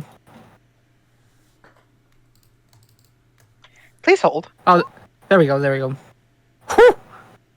God damn. Nice. All right, 12 plus 11. Yeah, you obliterate him on the spot, Jackson. Let's fucking go. Fantastic. We have an estimate now. All right. Guerrilla Commander's turn. Oh, wait, I'm not done yet. Oh, sorry. I can still move. I'm gonna move up to this one with my remaining movement, so that way this one doesn't come in closer. All right. And that is my turn. No English on one commander. Well, good news is that they don't speak very good English. They do speak good Schminglish, though. Oh, for fuck's... God damn it. Ah! All right. This guerrilla commander is going to come on over here and flank you, Jackson. Oh, shit. Oh, fuck. It goes both ways. And They can he's do going that to too, attack you know? twice. Shit, Yeah, they actually Jackson, have a that brain may cell. not have been the best. Oh, no. All right, so that's does a 17 hit? 17 does hit. Okay, so that's Oh, my God. That's 11 18 damage. plus 7. Yeah, I think Jackson's down. I'm down. I'm down. I'm down. Oh shit. That's 18 on the dot. You know what? This is a fantastic opportunity to do. Oh, boy. What was it? So, Jackson, putting the rogue out by himself. Oh. Creature you What's the can see matter? drops What's- 0 hit points. You can share your life force, and the creature gains 1 hit point and 1 temporary hit point equal to your current hit point total. Which is 23. All right, so So- you have 1 hit point and 23 temporary hit points, Jackson. Holy Yes, shit. And Jackson, if you take damage, I also take damage. And if I take damage, your temporary HP drops as well. Oh, boy. Okay. All right, so you two better keep the. You're gonna have to do that brain cell for me. I can't do that math for you. So I have 23 total, basically, right now, right? You have, you have 23 temporary hit points with Right. 1 regular hit point.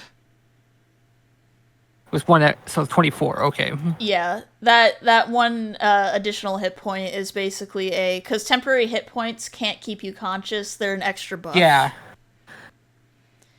Yeah, he's just about to go down. He's look. Thanks, you. All right. It's like the moment Q sees that Jackson is about to drop, he, with the yaoi paddle, bangs on his shield a bit and points the shield at Jackson as like, "Don't you dare fucking die now!" All right, Jackson. And, you also get 1d12 and 1d4 additional HP. So feel free to roll One- that before I move to Xerxes. D4. This is all temp HP, so, and then a D12. These go into your Yeah. regular HP, by the way. Okay. Yeah, that's regular HP, so you get 3 additional HP. So I can add plus HP 3 is to that. So HP. Look, HP is HP, exactly. 20. Yup. I'll take 27. All right, Xerxes' turn. Xerxes does not have his firearms right now because he's a very nervous man.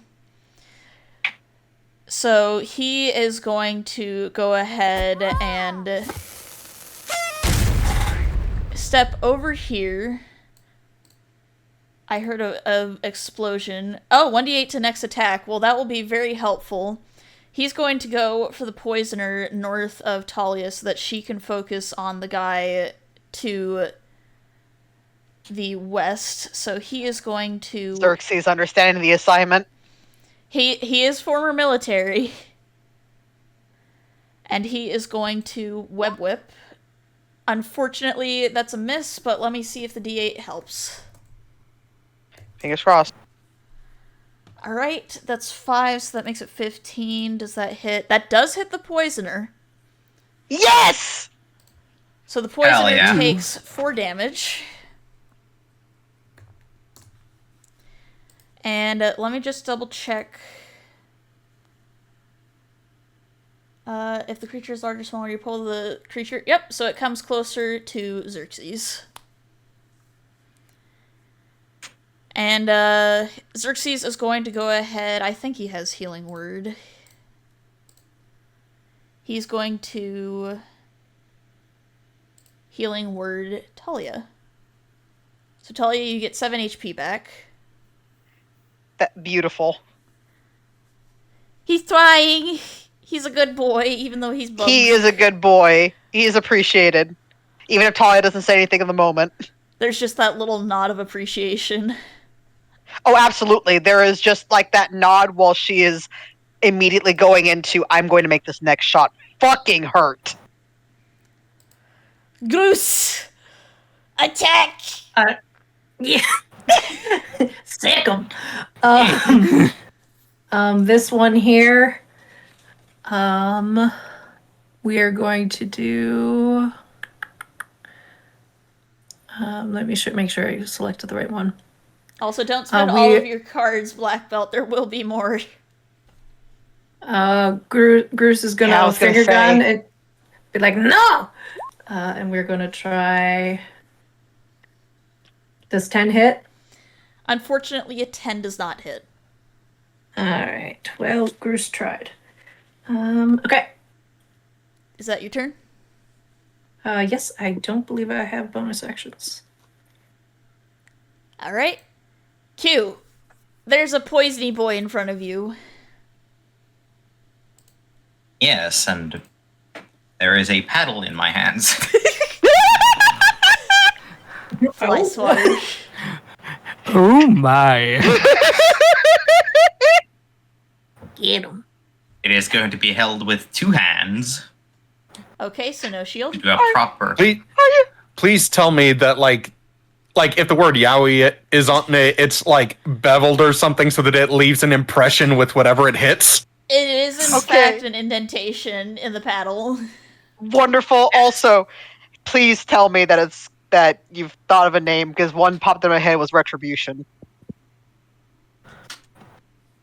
For the paddle? Yes. I have not thought of a name for the weapon yet. You're my friends. And I'm not sure if I'll use Retribution for it. Also, Black Belt, thank you for gifting 5 packs to the community. Y'all I mean, Grab him while you can!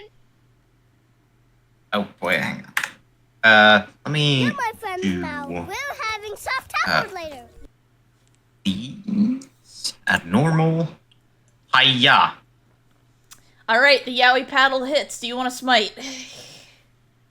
I believe I will use a first level spell to Divine Smite. Smoted. Is it? Right. I'm surprised I never actually made a Amazing. proper macro for that. Anyway, it is 2d8. No, hang on. Let me read that correctly again. Yeah, 2d8. I thought it was 2d6. Never mind. That's a... Gorgeous. Okay, that's another dead poisoner. It gets splattered! so Q's like, feel divine retribution! Blah. The Alright, word let me make an Yowie is actual burnt thing. into its carapace. From radiant energy, yeah.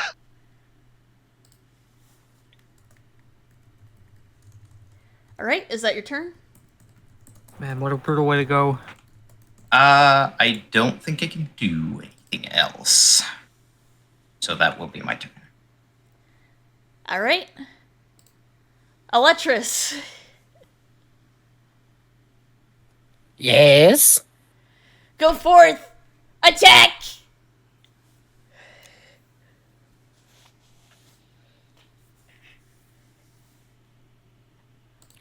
Let's see. There's a part of me that wants to like go up here and like get the one that's like messing with Xerxes. Whatever you want to do. You know what? I'm gonna go up there and I'm gonna smack him with my wisdom. Do it. You're gonna shillelagh. I'm going shillelagh. Shillelagh, my beloved. Shawee-wee. Oh. Well, the good news is that a 14 hits the poisoner. Oh! Yeah! Okay. So it hits for 6 damage. Alright, Moose, it's your turn again, unless there's something else you want to do. I don't know what else I can do with Electrus in the moment. Asajj is interesting because you gave me his his character sheet, and I am not familiar with spellcasters. Your wife is also allowed to if she wants. I'm allowed! Please hold. I've given the married couple. Also, black belt. I don't know. For more I don't know if you could hear. I don't know if you could hear the gremlin panting she did on the way over here.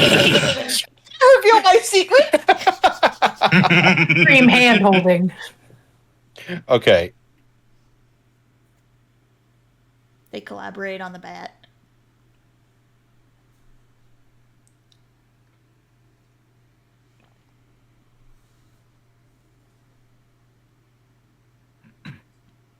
Attack pending.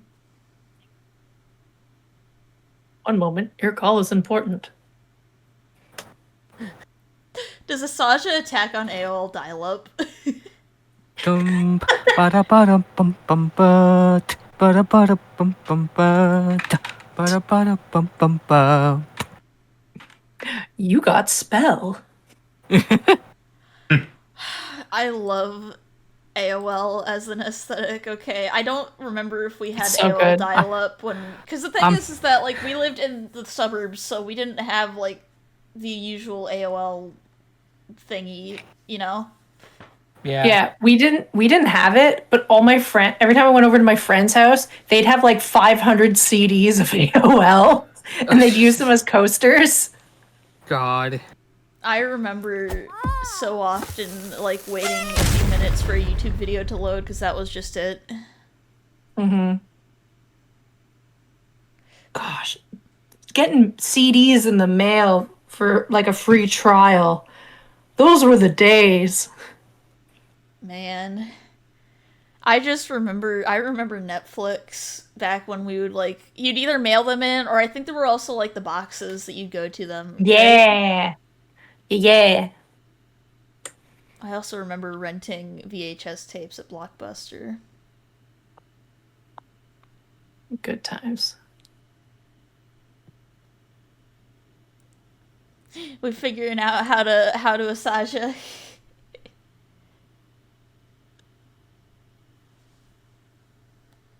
Oh no, they're freaking dead. Oh no. I killed them.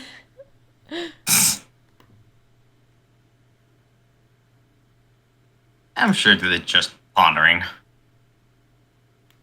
Gave them too much power. Y'all don't have to use them if you don't want. Hey, double check. Hey, Miguel. Yes.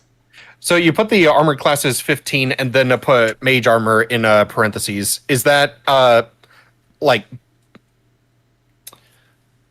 is that He always mage has armor mage is one of the armor. spells he can use. uses one of his spell slots every day. okay. Then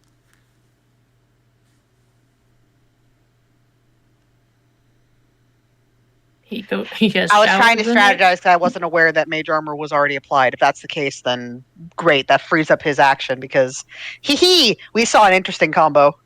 Oh? Oh, or Yes.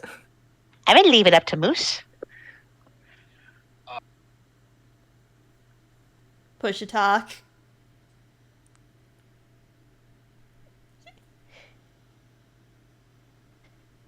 Oh no, he's dead again. Oh no.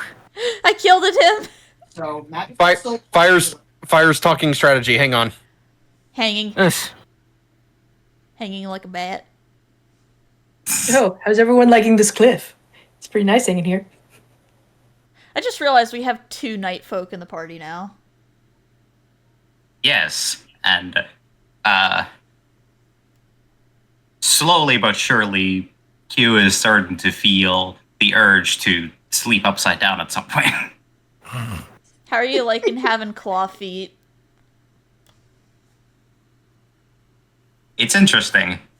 He's just sad that he can no longer really wear his boots.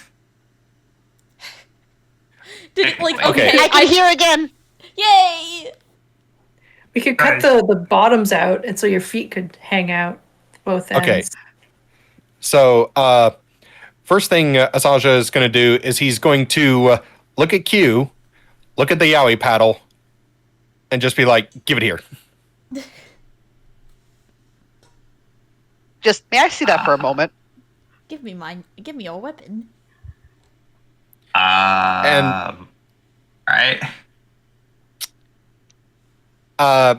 Actually, question is, does the paddle count as magical? It is already a magical weapon. Damn it. Damn it. Yeah, it's okay, already then, a magical weapon. Then, Talia. Want a magic gun? Will that be allowed, DM? That is permitted.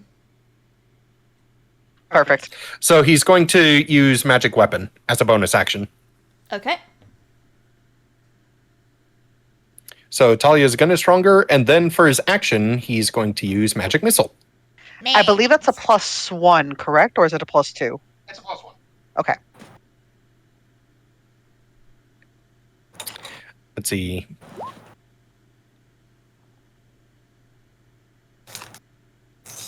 And is that with a second level spell slot or one? I had it prepped as a level 1. All right. Go ahead and roll me your damage, and then tell me who you want to hit.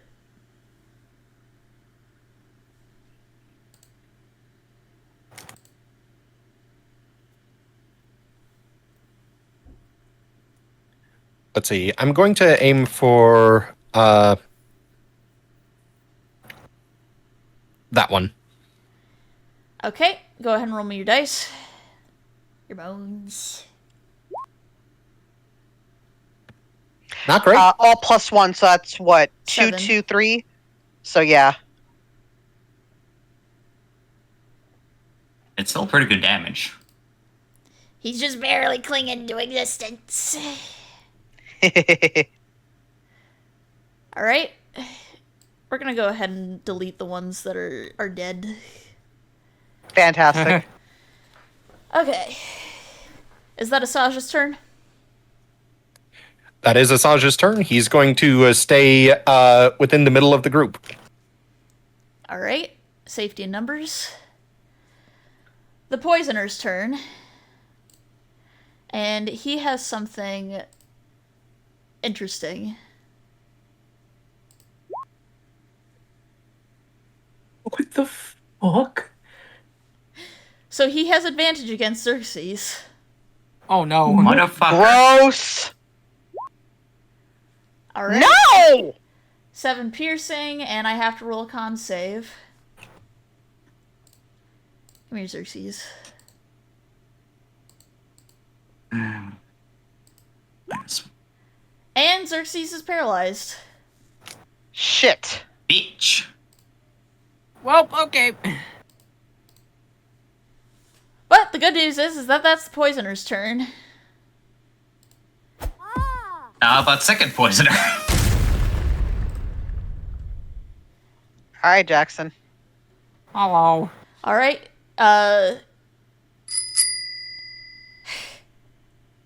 You want me to re-roll that, huh? Yep. All right. Who am I to deny? Is that for NPCs? Okay. Reroll for the poisoner. That still hits. Yeah, unfortunately, Yeah. it still hits. I need to. I account mean, for 5. I damage. mean, 2 less damage. Yeah.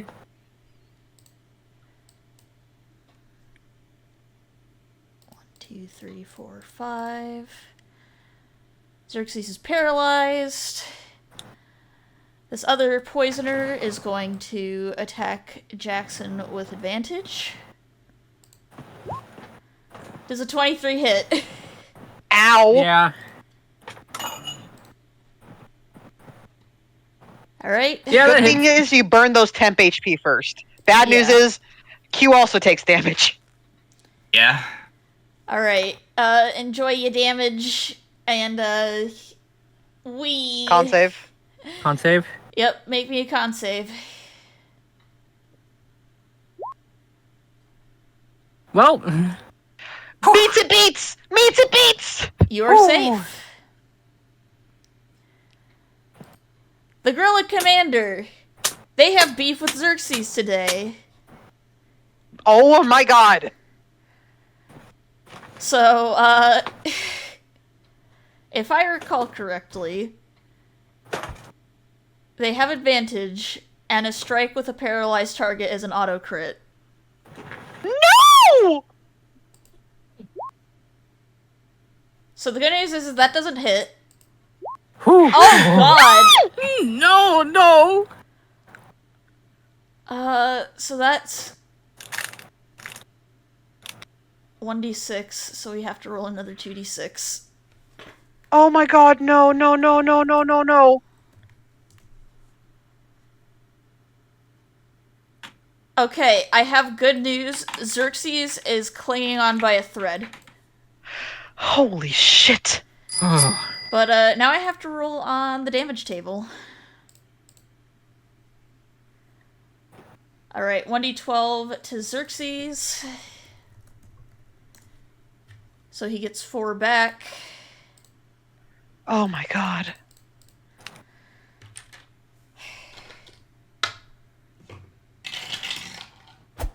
I don't like that 20. Fuck you. Alright, another d6. I'm just gonna use my click-clack here because I have it in hand. Alright, Xerxes gains another 6.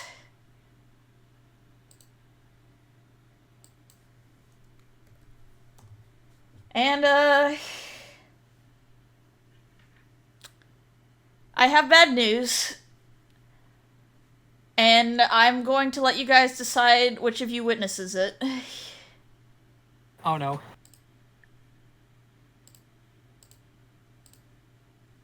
Oh no. I'm on this side, so I'm I kinda mean, far Talia's away. right there. yeah, my back's probably turned to this, so I don't see whatever's about to happen. He was actively turning to, come up here to help, to assist. Alright, I'm gonna let Q see this. So, Q, you basically see and smell a big splash of blood as Xerxes loses one of his legs. Ah, no. So yeah, he is also prone. These guys are shitbags. And another d10 for Xerxes. I'm only allowing you guys to do this because I know everybody likes Xerxes so much. Calm down. Calm down. He's a bean. He's a gay bean who lost his leggy and it's gonna take 72 hours to regrow. That's gonna suck. Alright, the good news is that's the commander's turn. Talia, you saw that massacre. Get him. Yeah, Talia's had this fucker trained the entire time. So we know. And here's the thing. In addition to that damage, there are 2 things coming for this fuck. I'm holding on to one of them just in case. But there's one thing for sure coming for this motherfucker. And I started blasting.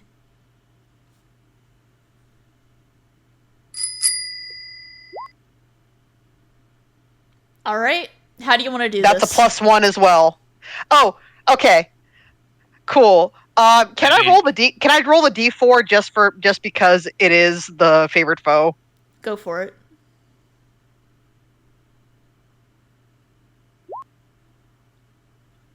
Fantastic.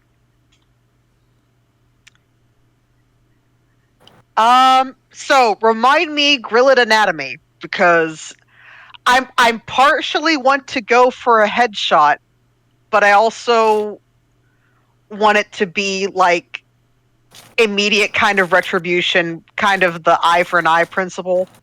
Well, the good So I news want is something that's their just as brains are in their lethal. heads. Right, but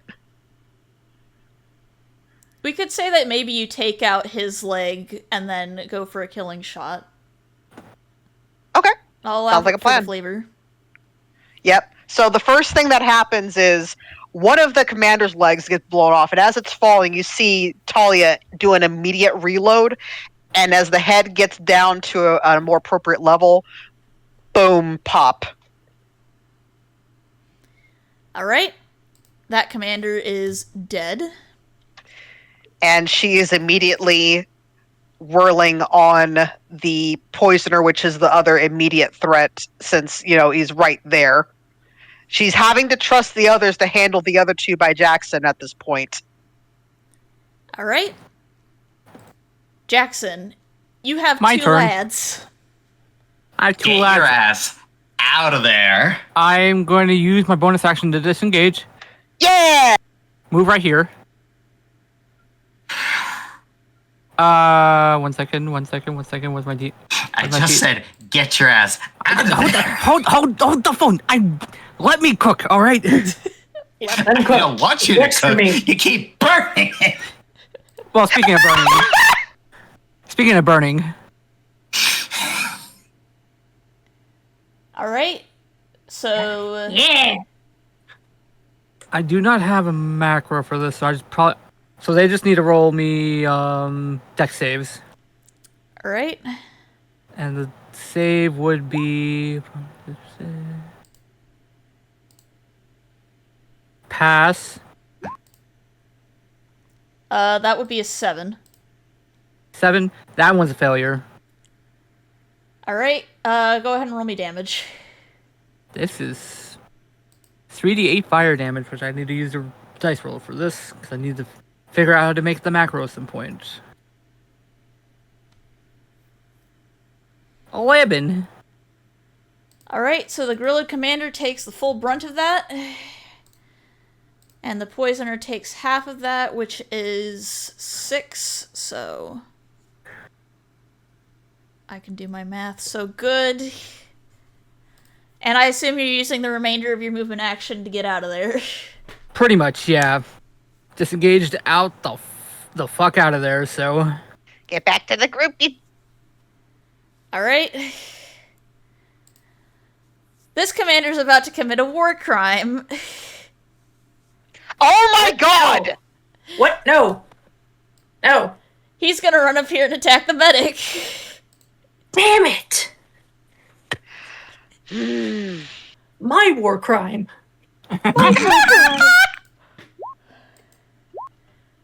Do an 18 and a 17 hit Eletris. The 18, yes. The 17, no. All right, you take 4 damage.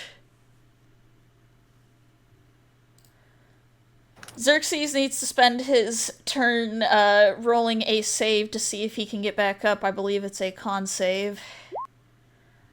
All right, Xerxes is back up. He can't do anything, and he is currently prone. Oh boy. He is one-legged Markiplier right now. Groose. Oh my god! Oh, freaking. Okay, we're gonna do this with feeling again. This one.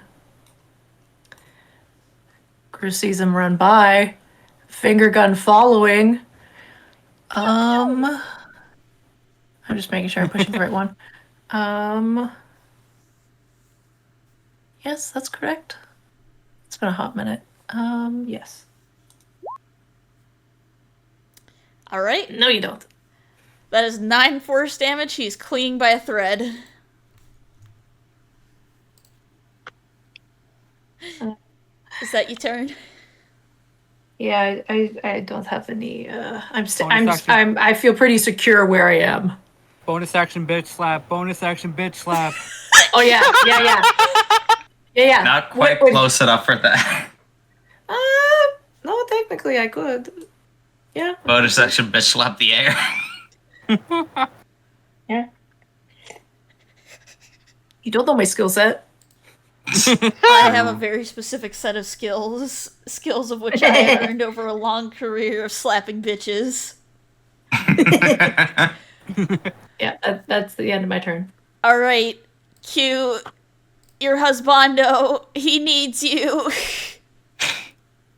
Yeah, so Q's gonna move over to here. Nice little conga line here. and winding up the battle. Bada bada hashwing. All right. How do you want to do 18 this? hit. Team Rocket So- him. Team Rocket him. So, yeah, you saw that. The one that shot dead. Still threat too close to Xerxes. Runs up like just about behind him.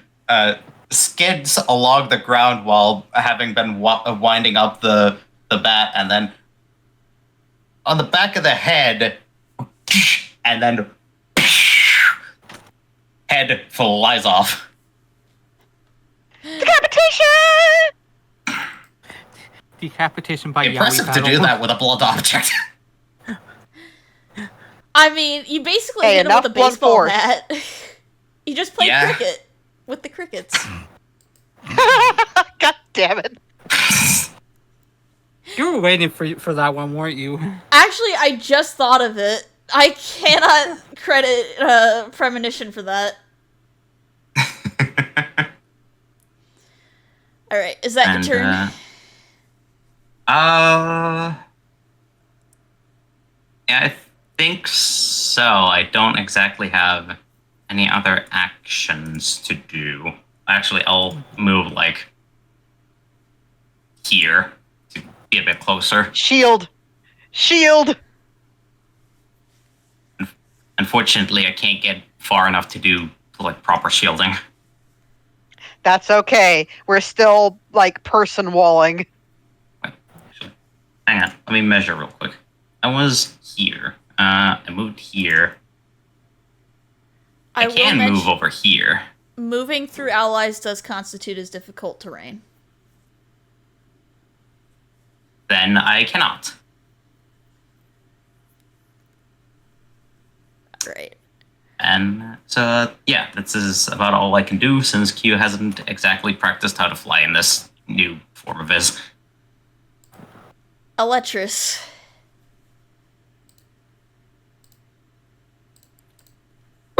Hang on. Sorry, something almost fell off my desk.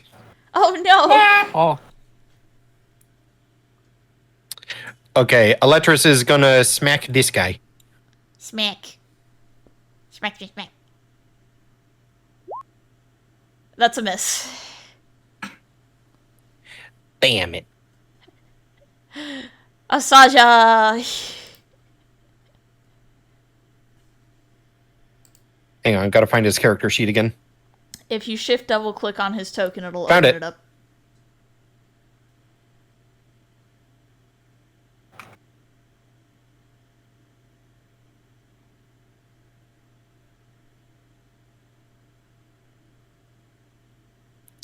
All right, I think we're gonna try Ray of Frost. All right, who do you want to pew pew? I guess the closest threat. Yeah, otherwise Groose is in the way.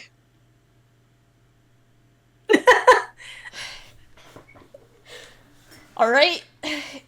Roll You me. don't want to make a Groosicle. No, please don't.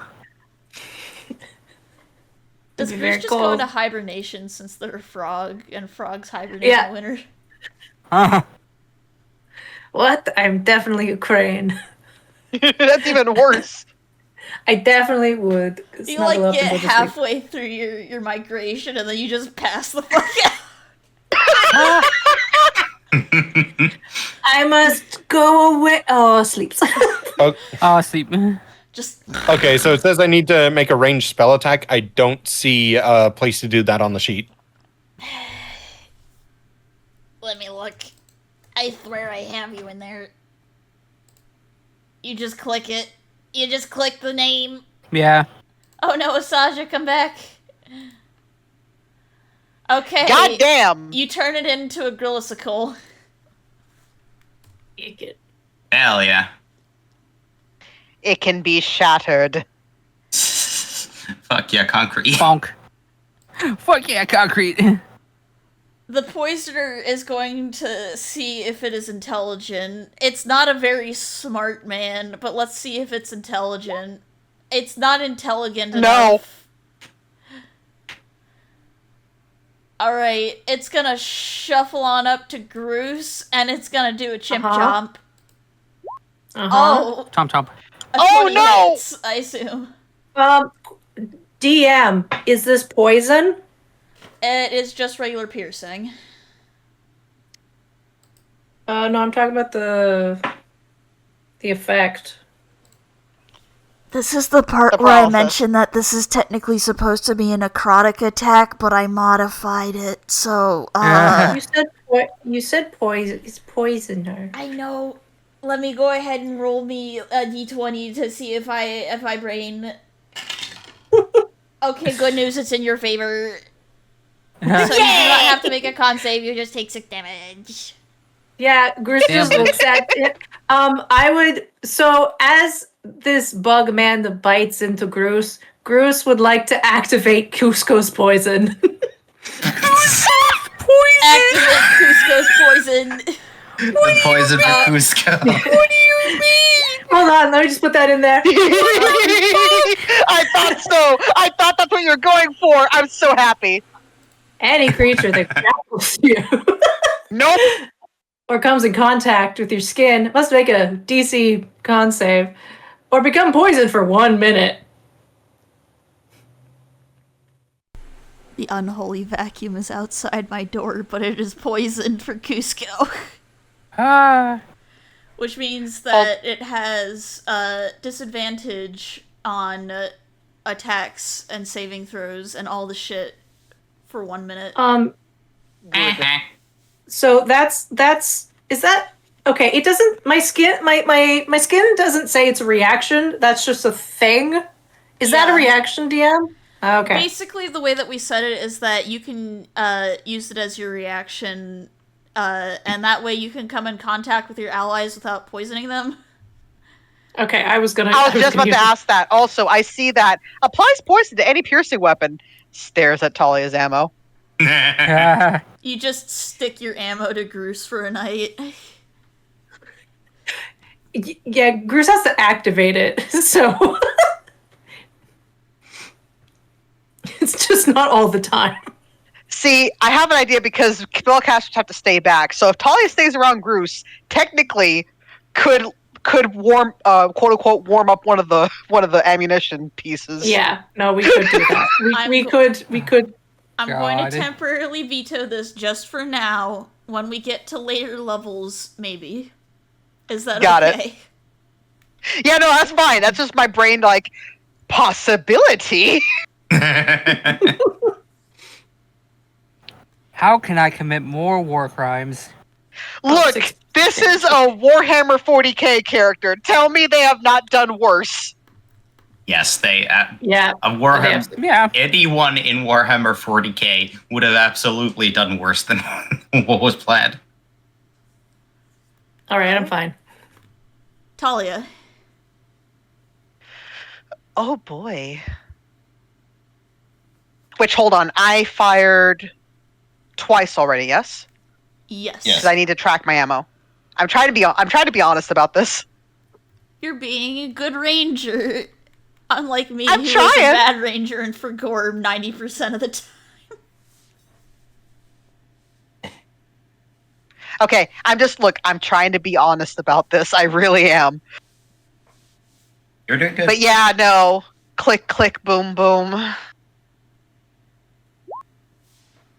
Alright, That is 15. You might have to take like 1 or 2 steps to the side just to... Oh, absolutely. Give me 1 second. Yeah, so what Talia does, she starts strafing, effectively. She's got the shot, but she's strafing and she's recalibrating until she gets a clear one. Alright. It's clinging by 1 hit point. Damn it. Actually, hold on. It wasn't at full health, was it? It was not. Okay, I can invoke something real quick. That gives me a chance. Is it Colossus Slayer? It is Colossus Slayer. D8. I'm gonna let God. you roll anyway. It's gonna die either way. Yeah, it's dead. Let's fucking go. And I just need to make a really quick check for Xerxes. Just it's like for the briefest moment, it was like, yes, I survived for just a moment, and then something vital. Yeah, something. Here's the thing: the shot goes through. It thinks it's gonna be able to make it through. It like jitters. It moves slightly, and something ruptures, and it's dead. Uh, The poisoner's just like, have I been poised? Bam. God. the one benefit of having standard, like, audio input for today is that everybody watching this stream got to hear the bong. Bong. oh, they could have heard it anyway because it's purely through my voice mod, which is connected to my microphone. Bong.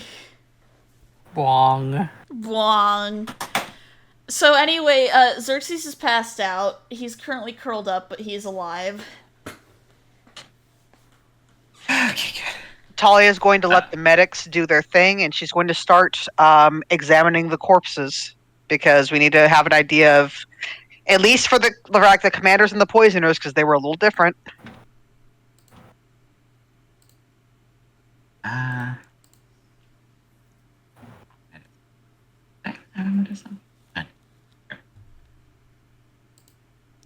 For lack of a better word, Xerxes is basically curled up on his back. Like, he doesn't have any eyelids, but you guys can tell the lights are out. Poor guy. Yeah,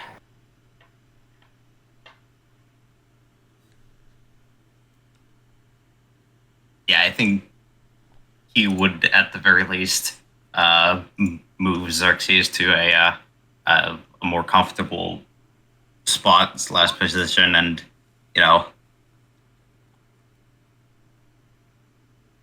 at the very least, use some of the lay on hands that he still has to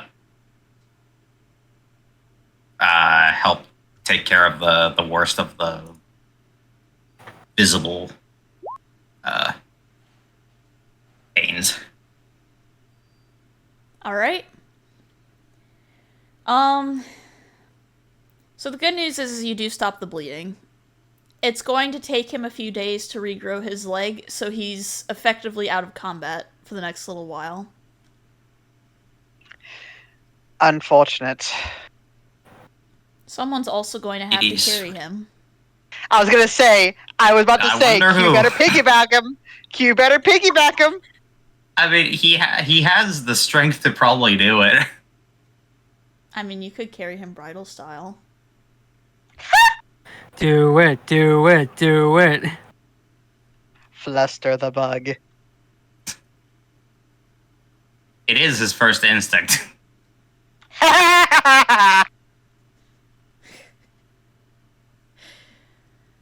Alright. You guys get a long rest. Okay, good.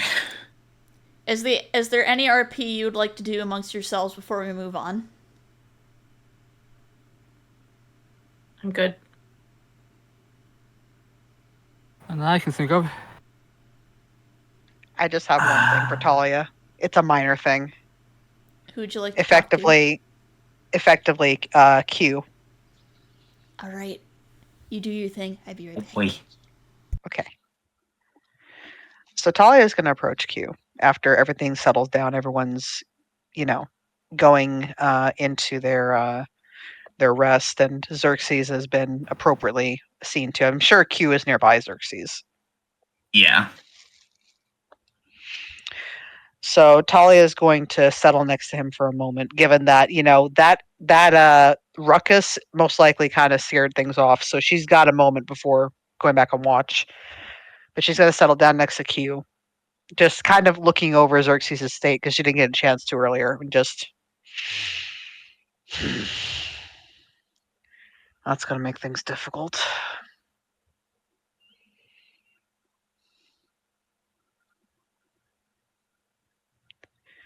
Her gaze kind of. Maybe Go ahead.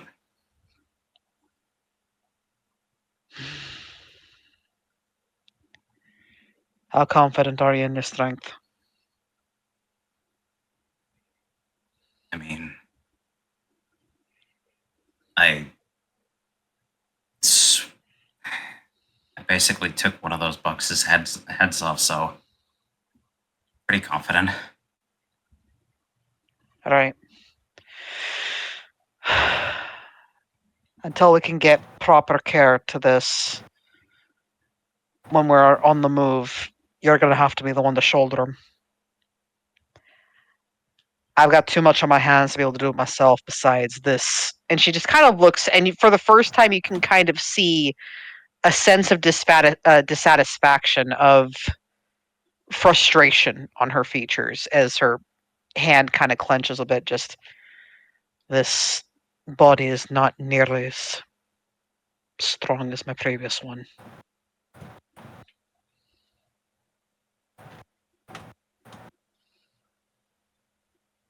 Yeah, but it certainly has its own advantages. Aye, none of which would exactly help with this case. Yeah, but I was planning on helping carry him anyway. She's going to give a nod, and then she's actually going to put a hand on your shoulder, Q. Make sure that you're looking directly at her. Just don't lose your head. I'm not saying this because I think that's what you're going to do. This is just a general warning, being in the thick of it. The most important thing you can have is your focus and your grip on yourself. You lose that, and it's not just you, it's everyone around you who's going to suffer for it.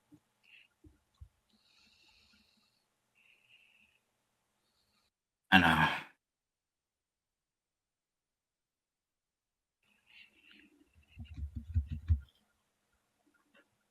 The squeeze kind of tightens for just a moment as she gives another nod before letting go and standing. Just,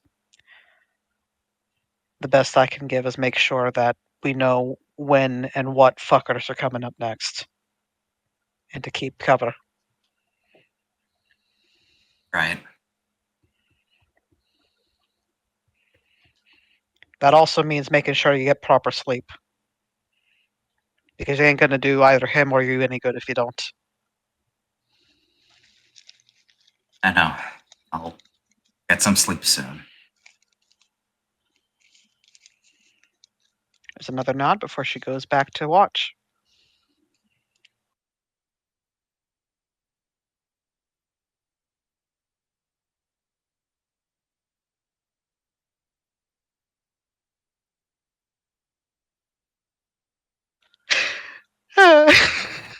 She's not very good with this. I mean, she's trying. It's just the immediate, don't fuck up or we're all dead, effectively. So do not let your focus slip. You've got to keep your head. You can't let shit get into your brain, effectively. It's coming from a place of, like, there's concern, but, like, it's, she's working with what she got. Yeah.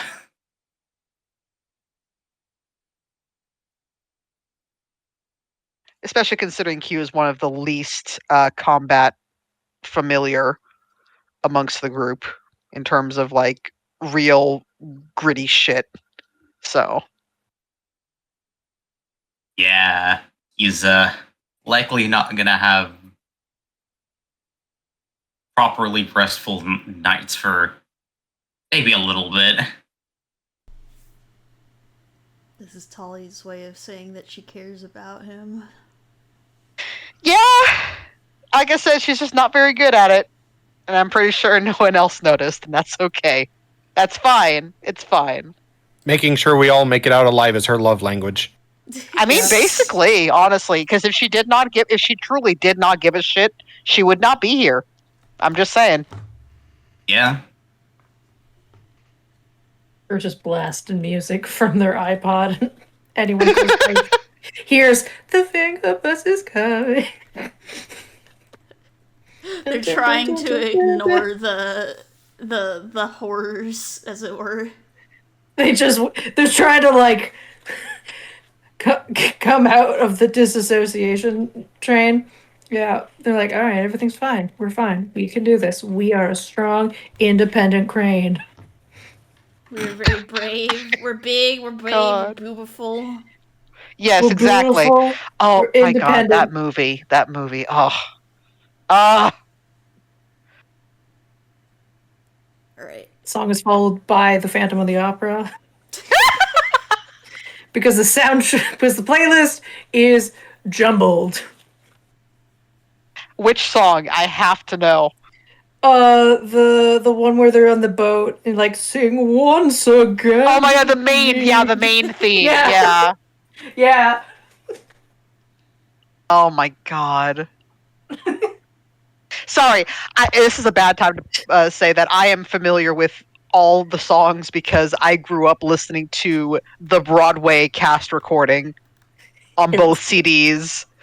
I know them. That's why I'm like, I need to know which song, which fucking song. So good. All right. I see that Jackson is muted. Hopefully, has Ben said something about stepping away?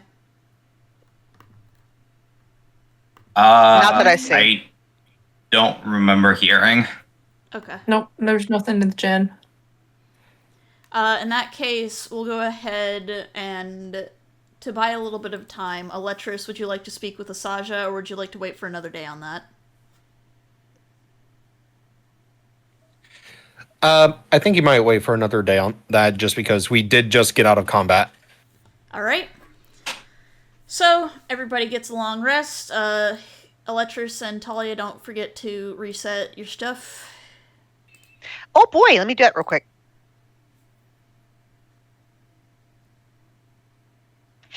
I am reset. You are reset. Beep, boop, Also, boop, I think boop. my favorite enemy gets refilled too. Yeah. Yeah. Fuck yeah.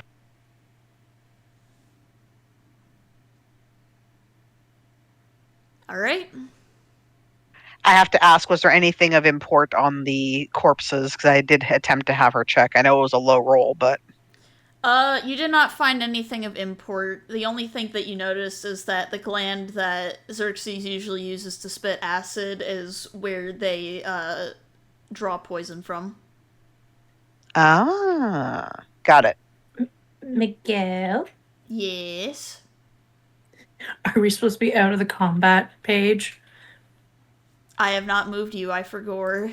I mean, that's just a Okay. general map anyway. That's like the everything map. I'm just asking for a friend. Do you want me to put the turn order away? Not the pixel. It's loading. No, sorry, it's just when the map came in, it was pixelated the fuck, so I just went, that Oh, it's pixel, slow and then for it me. immediately resolved. The Oh, there we go. pixel. The cult of pixel. No. Alright. Next day of travel. That's staying there. You can't convince Okay. the other one. No, What? I was going to delete it. No, keep it. All right.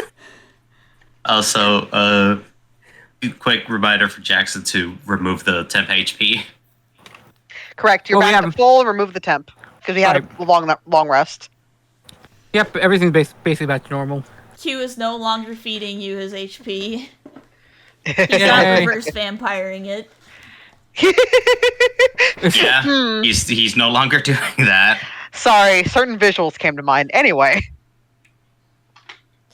Alright, go ahead and move you guys' selves, and then, I'm gonna have you guys make a survival check for the sake of navigation.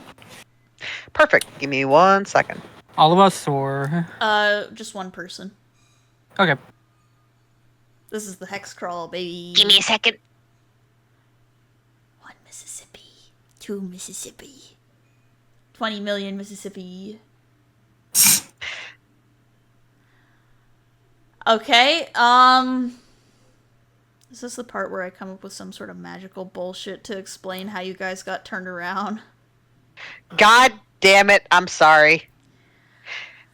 Well, hold on. So it says the proficiency bonus is doubled if you're using a skill you're proficient in. So, that's an intelligence or wisdom check. Well, I mean, hold on. Survival is a wisdom wisdom check. Yeah, it is a wisdom Yeah. check, so it should be higher than an 11, right? That would make it 13, right? Yes. The DC for jungle travel is 15. Motherfuck. Sorry, guys. All good. Damn. Right. 1, 2, 3, 4, 5, 6. You end up getting turned around and spend the rest of your day going north.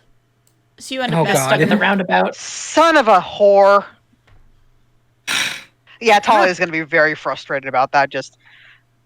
I fucking know that's not what the damn sky. Basically, like looking at the markers, just like I fucking know that's not what I goddamn saw. It's probably Acererak fucking with us. You do realize that. You see I see Acererak it on that wiggling rock. the sun around just to taunt you. It's flying around like a fly, just. The safety comes off of Talia's Why does rifle. Why does the sun have the Spider-Man logo in it? What the fuck? Is that a sponsorship? If the sun's flying around, is Eletris getting nauseous? Eletris, as you guys are reaching the end of the day, I want you to roll a Constitution save to see if you throw up. Oh my god, the poor guy. Oh no. Today's been a day. Yeah, you guys see as the sun continues to wiggle around, Eletris throws up. Oh, that poor man. Well, we should build camp away from the vomit to the stem. Dear God. Oh, that also real quick. I should be able to like forage for rations. Yeah, Yes. that was also survival, correct? Yes. And if I remember correctly, the Nature's Explorer gives me something with that. I believe so, yes. I think you guys never go hungry. Fuck yeah! Yeah, I find twice as much food. Hell yeah. All right, let me roll that.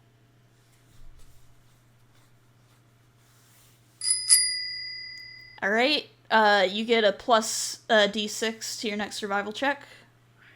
Oh, not this one. I'm gonna need that for the navigation. I'll hold on to that for navigation.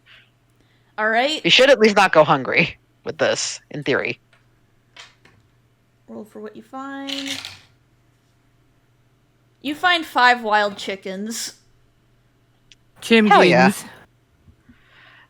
All right, Eletris is kind of indisposed, so we're just gonna have to probably rotisserie these little things. Like, he can help him cook once Acererak leaves the sun alone. Of course, it's just turning the wheel. You're vomiting in the corner. We have a bug that's like growing a new leg. There's other bug corpses on the other side of the field. Why is the Spider-Man scene playing when the sun's moving around like that? What the fuck is going on? Spider-Man does whatever a spider can. Yeah, so for the most part during this day's travel, Q has been carrying Xerxes around bridal style. I'll go Also, ahead and one of the roll chickens. Oh, go ahead. I'm just gonna roll to see if Xerxes regains consciousness. He does. Alright, Q, you see as a little bit of blood dribbles out of Xerxes' neck holes, and you resist the urge to eat it because you're pretty sure that's a nosebleed. Please try not to bleed any more than necessary. He puts a hand to his neck, just like, I'm trying not to. I can't exactly cauterize these like I had in real life. I know, but still, please try. My brain's just like, okay, this is how you assert dominance. You lean down, you lick one of them. It's just- Do you do that? He is heavily tempted, but he doesn't do that today. Dear God. Tomorrow. I will say, Talia fully intends on having one of the chickens available for Q to do what he needs to. Yeah. Why did I just have the Q is mental- only ever so slightly miffed that the whole vampirism thing didn't go away. But he'll live. I mean, you basically just became a furry flavor bat. You're welcome. It was either that or turn you into a true vampire, and that would have made travel way more complicated. Oh, yeah. Definitely. Yeah. Why do I have the mental image of, like, you guys putting Xerxes in a little hammock, but it's like a swaddle hammock, so he's just sitting there. Aww. He's a 7-foot tall baby man. Big man. It's not his fault. Baby man. That's how Q carries him when his arms get tired. Like a papusa Like on a his back. moose, yeah. Babushka. little babushka Q carrying his bug boyfriend.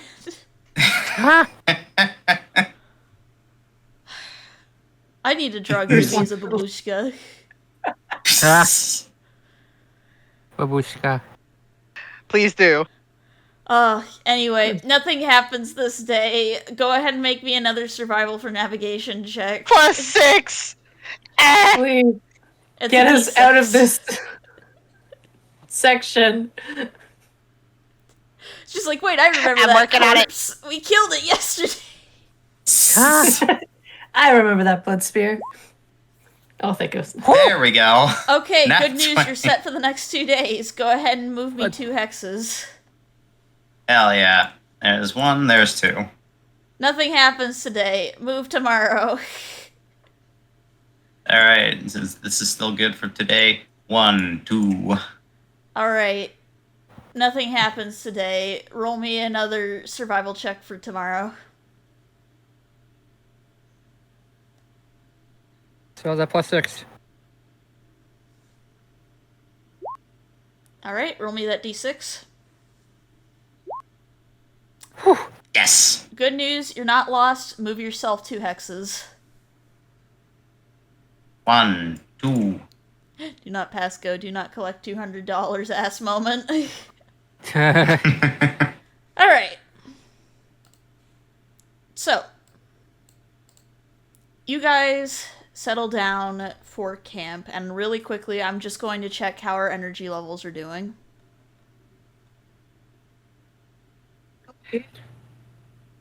I think I'm doing okay. I can feel it starting to dip, but it's not too bad yet. Yeah. I had some pretty big reactions, so my body is starting to feel a little bit, but In that case, we will wrap this section, like this little section that I have planned, and then we'll go to Mesro tomorrow. Or next Sunday. Yeah. That sounds good if that's okay. I'm sorry. Yeah. I need to have Mesro have the correct impact, but, Yeah. so, a little bit of RP and a little something else, and then we're good for the day. Yeah. Oh boy. Alright, so, I'm gonna have everybody roll me a D100, and we're gonna go in that order. Oh boy. D100. Oh boy. Oh boy.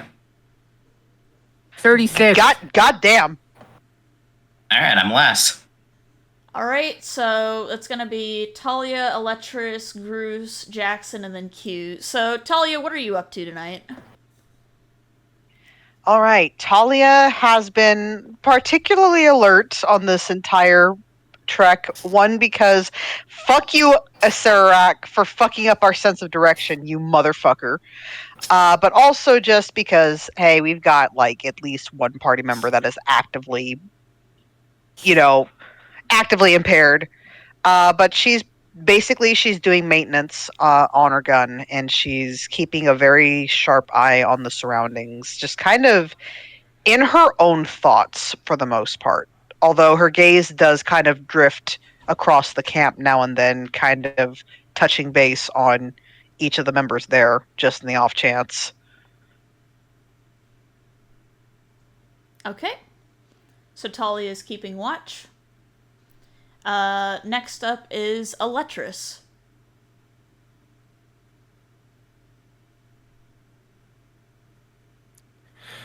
So with Eletris, I imagine that, like, in terms of like tasks with, like, in regards to the camp and everything, he's the one who's like preparing the meal and everything. Yes. So he's just kind of like camped by the cook pot, just kind of like poking at the embers, and just kind of like he's got like a contemplative look on his face. Before we continue, I love seeing Ben's picture light up with the tiny squeaks. Sorry. It's very amusing, okay? It's not a bad thing. God, I didn't think that would pick up, but then I remember I have both my mics on right now, so Both Mikey phone. 2 microphones. Alright. You are a man with 2 microphones. Specifically, 2 $300 plus microphones. I am a man who owns 5 ovens. Why do you need 5 ovens? For baking cakes. Oh, okay. We actually only have 2 ovens here. They don't work all the time either. That's still one more oven than I'm used to having in any kind of house, so... It's one of those things where it's like, it's a built into the wall thingy. Yeah. You guys get ovens? We will get you guys ovens soon. As soon as we figure out everything, we will have It's fine. ovens soon. Anywho, Eletris, you see as Asaja sits down next to the cook fire with you, and he's got some paperwork. It's Braille paperwork.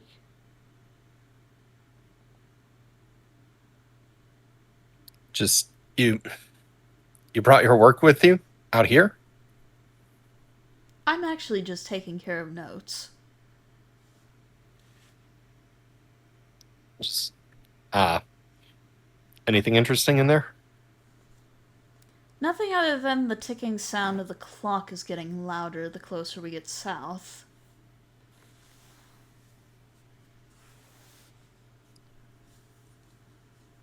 Just on a scale of 1 to 10, how loud would you say it is?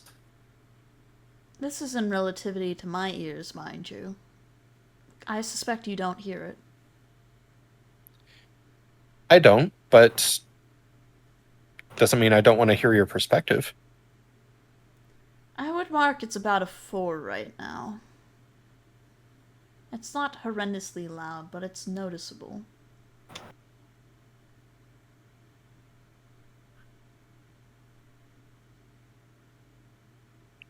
I see. And I guess as a point of reference, what would you gauge it against in terms of, I don't know, the decibels, I guess? I'm sorry. I'm trying to understand here. I promise. Think of it this way. When I am important in Zaru, the ticking of the clock is only audible when I am underground, and it's basically like the quietest whisper of a mouse's paws. When I am here, it's like hearing a clock in another room. Have you ever been anywhere where it's louder than it is here? Not louder than it is here, no. My colony lives to the north.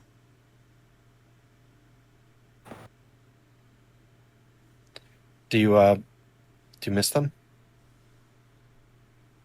He pauses and ponders for a moment. I suppose in a way. I enjoy being among like-minded kin, but at the same time, well, as you can tell, I'm not exactly the archetype of the night folk. And he looks over to to Q as an example.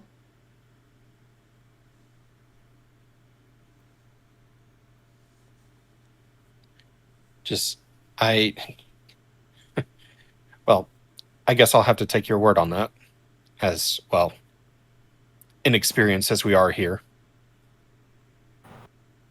Well, I'll put it this way. White hair is very, very, very rare where I come from.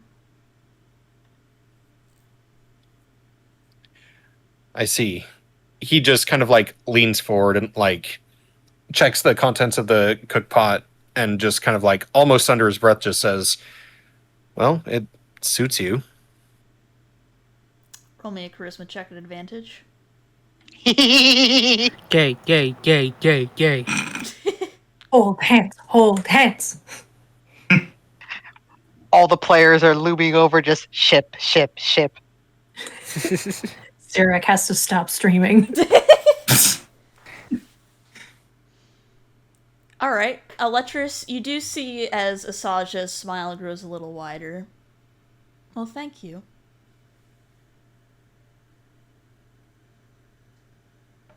I am curious, if you don't mind me asking, what did happen to your eye?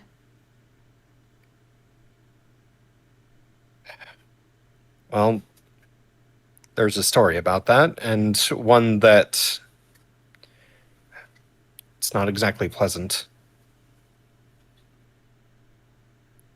I am no stranger to unpleasant stories.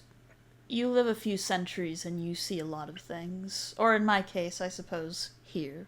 But you understand the verbiage. Yeah.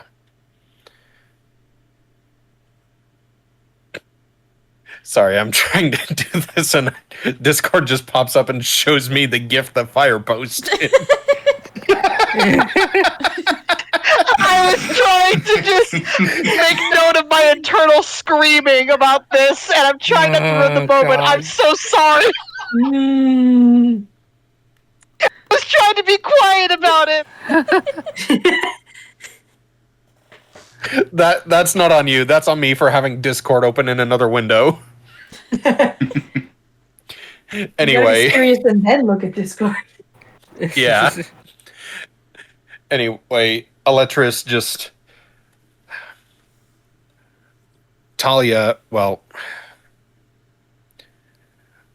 she struck at me to defend the rest of the group. And I know that it was the right thing to do in the moment. It's just I can't help but feel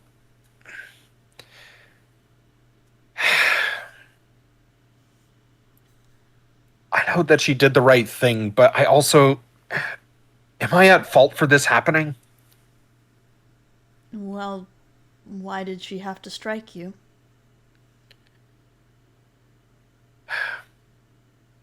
Because I changed, or I don't know how to describe it. It's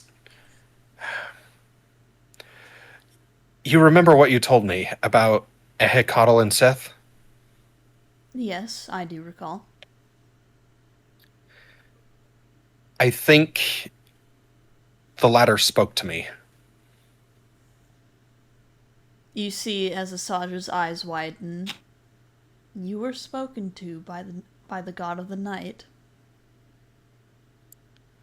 Spoken to, and I don't know, he prompted me to speak several times, but he also changed me. He did something to me. It just felt wrong. Like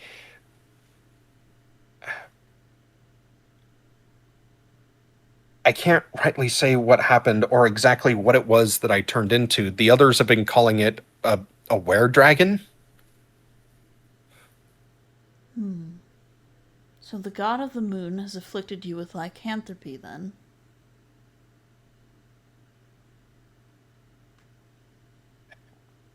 Back in my world, that was just something that you heard about in movies.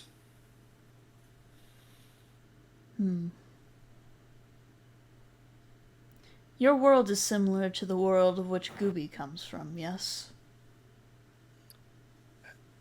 From what I gather, though, it's hard to say when or where she came from. Even the people that came from a similar year from me, what they remember doesn't match with what I remember. Well, Gooby and her, let's just say someone important to her were both brought here when they were on a trip in Germany.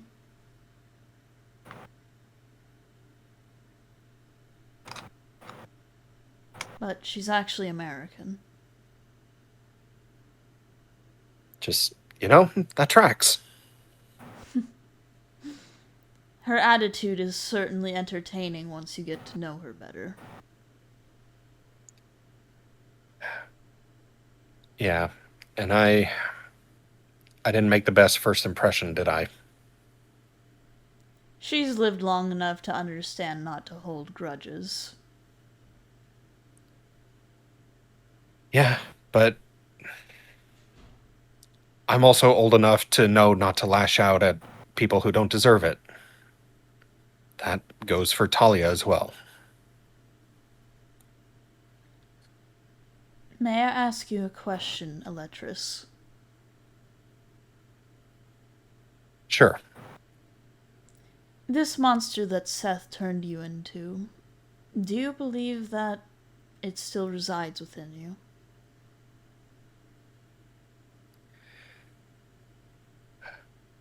I don't know.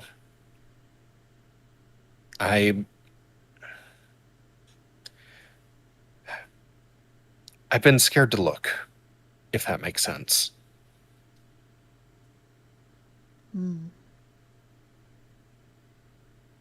Have you always experienced this form of hidden anger as you're experiencing now?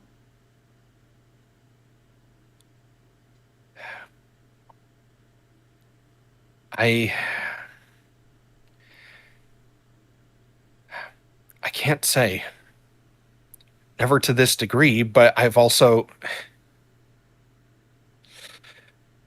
gotten angry running a kitchen. I've gotten angry at line cooks not doing their job. I've gotten angry at entitled customers who have been giving my staff shit.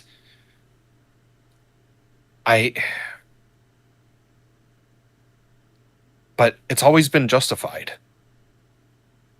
With this, I've never been through this.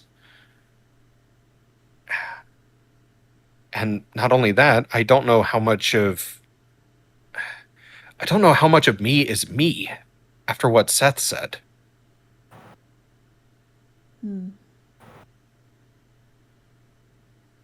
What has he made you believe you to be? He says that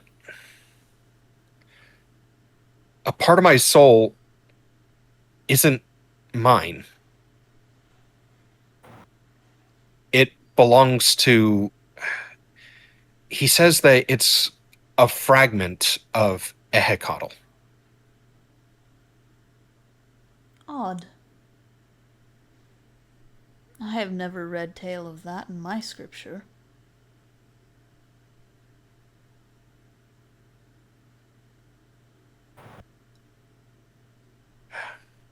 On one hand, I was about to say it explains some things, but honestly, it just gives more questions.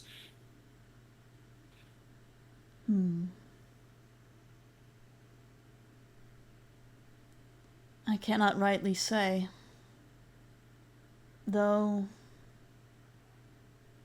I sense that you struggle with your identity, being made to believe that you may just be someone else.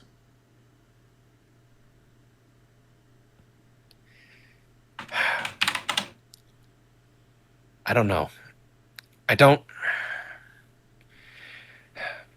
I have memories of my past life, and yet I don't know. I can't seem to recall it as clearly as some of the others. Whatever this is it possible that Ehekato's soul is overriding part of my own? Or that my own soul was damaged and Acererak, I don't know, stitched the two together to try to make, a whole, I guess? Acererak has never been known to put two halves of one whole together. I don't think that's entirely how souls work. Granted, I'm no necromancer, so take my knowledge with a grain of salt. Yeah. And I'm sorry. This is a lot, and I shouldn't be burdening you with this. Why do you worry about burdening me with something that bothers you?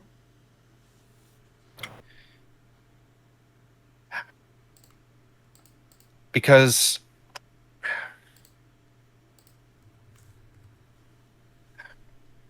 I guess that's how I grew up. If you weren't providing, then you were a burden. Sorry. That was everything okay? Yeah, I just accidentally dropped my phone on my table. Oh no! Oops. Just that wasn't necessarily the way I was brought up. That was necessary with how I grew up.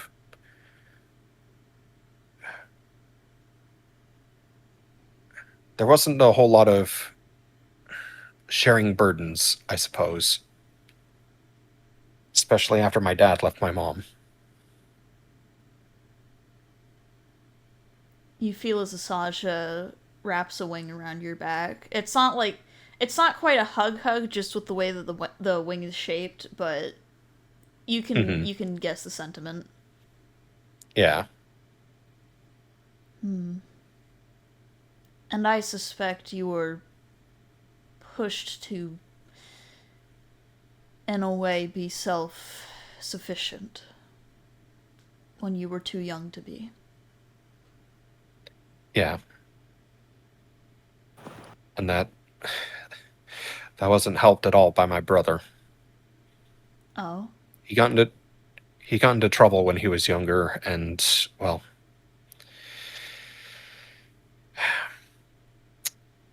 it got worse when he got into the hard substances. I see. Was there any conflict between you and your brother?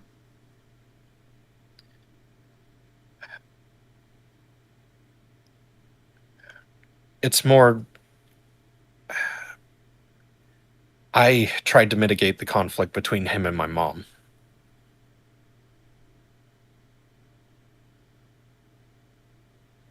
I tried to convince him to, I don't know,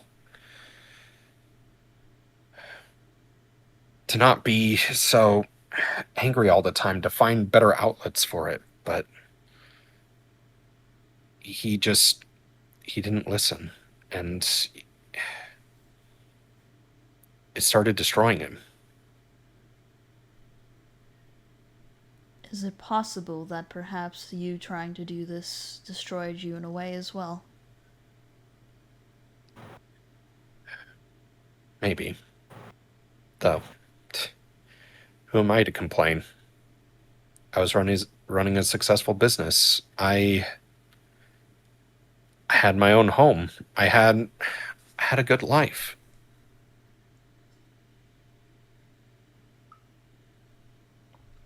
I guess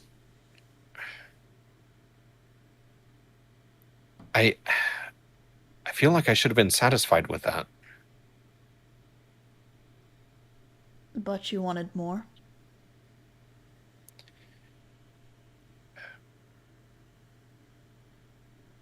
Not for myself, no.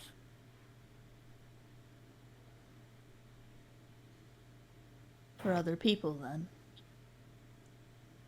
Yeah. Sorry, I don't mean to talk about my family as if it's all doom and gloom. There were good moments too. Especially when my mom taught me how to cook. I suspect she was your inspiration for creation, then. Yeah, you were right on that one. I guess it was that feeling that I was chasing, that feeling of bringing people together over a good meal after a long day. Is that not what you do right now? It's what I did. Now, he just kind of looks around at, like, the different members of the group. I don't know if it's enough.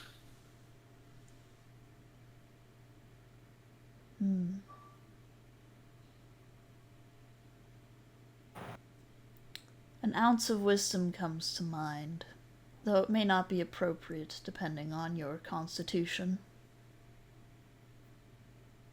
Just... I was a chef in France. My constitution's fine. Says the gentleman who threw up when the sun was flying around yesterday.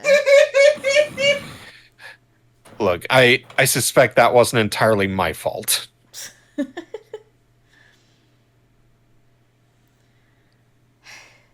I told you about the twin brothers, but I did not tell you about who created them, did I? I think you mentioned them briefly, but you didn't go into detail at the time. Well, it's a bit of a long story. But, well, not as long as you would think. This is where I need to look up something real quick, don't mind me. We're about to go to ad break anyway.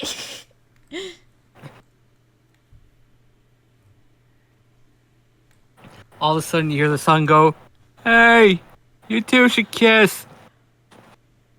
Oh my god.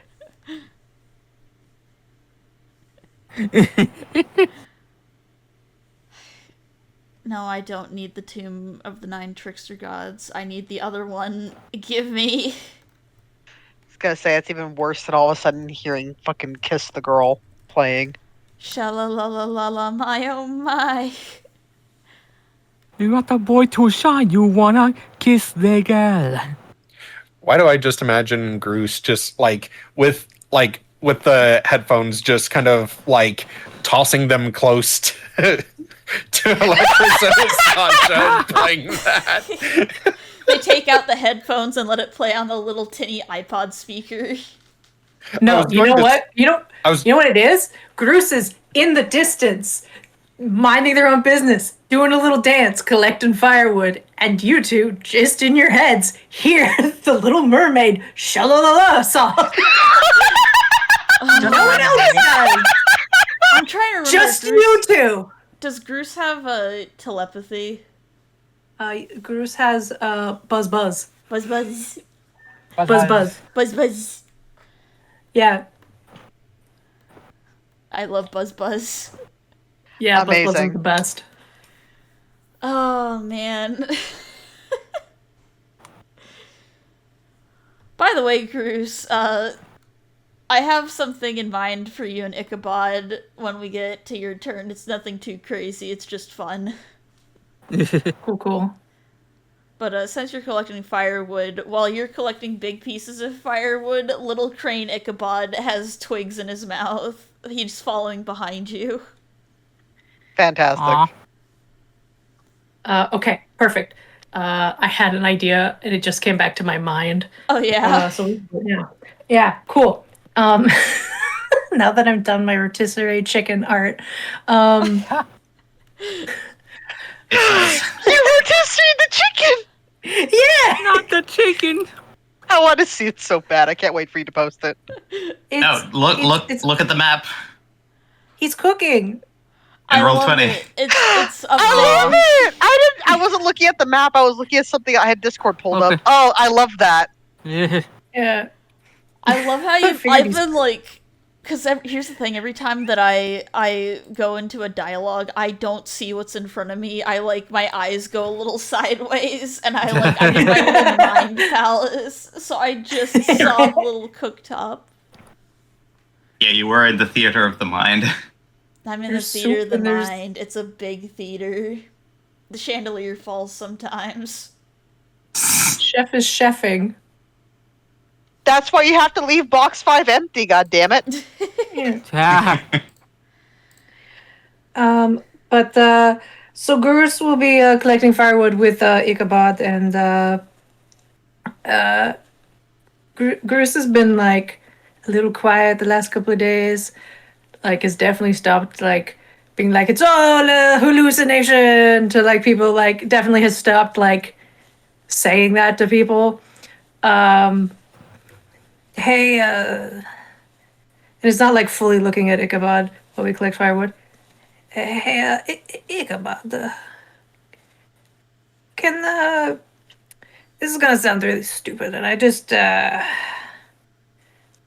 need you to confirm something for me. And Bruce like rubs the shoulder that got bitten earlier or the previous days.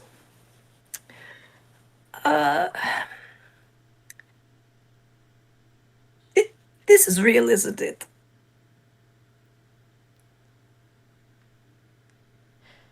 I'm about.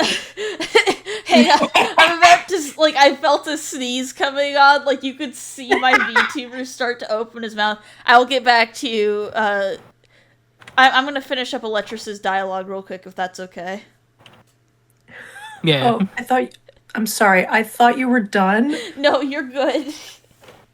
Okay, let me just die in a corner over here. Cool. No, I had a feeling No. there was miscommunication. It's okay. I thought you were done. I'm sorry. No, I wanted to wait until the end. Yes. We'll get back to Groose and Ichabod shortly after this commercial break with gay men. I'm sorry. Sha-la-la-la-la-la. Ugh. You wanna kiss the boy? That's also for Xerxes and Cuba. We'll get back to them after. Yes. Alright, so. Basically, I have the name pulled up, so. He, you see as Asaja with a little. I see you drawing trees!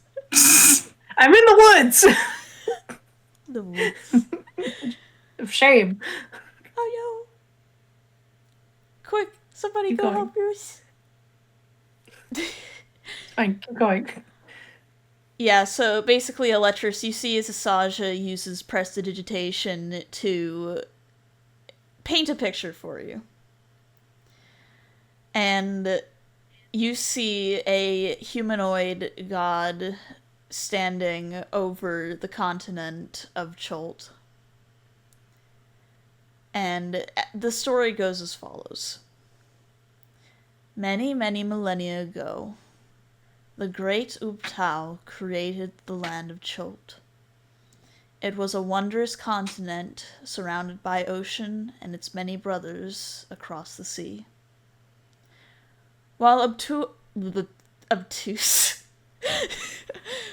It's such a dumb name. It's spelled weird too. While Outta had many attendants amongst his court, he wished for more, and so he created 2 sons. Ehekatl would be the guardian of the sun, and Seth would be the guardian of the moon.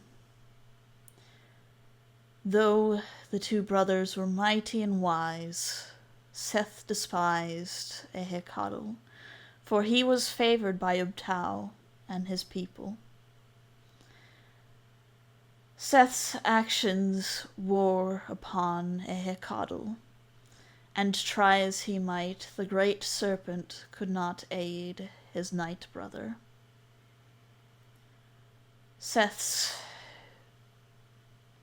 compulsion towards power and glory had led to him twisting the very followers of which worshipped him. And as time went on, even Outta could not ward him. His father, crying tears, began to form the great lake of Amu. And in Seth's anger, he struck his tail against the ground, and a great crater formed. The lake was drained, and his father's tears poured into the earth.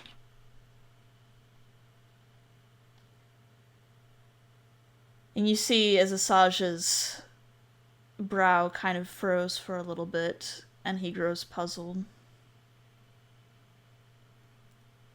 What saddens me most is that the stories of what happened next with Ehekatl and Seth are lost to memory. But what Ehekatl soon learned is that even he in all his power could not save all.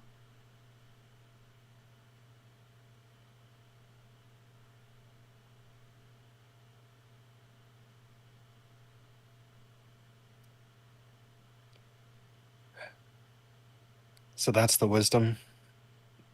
Not everyone can be saved. I think that's a little bit of a misinterpretation. We are not responsible for saving those who do not wish to be saved.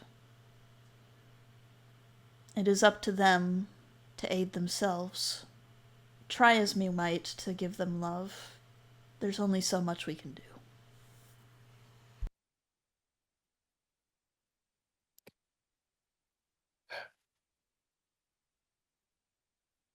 You're right. And I know that. I can't help but wonder if maybe there was something I could do different.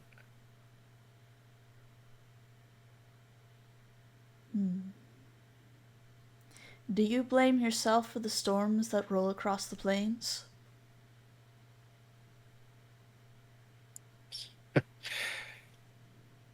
No. There's nothing I could do to stop them even if I wanted to. I think we have learned that no matter how much you tried, you were unable to make him stop. Yes?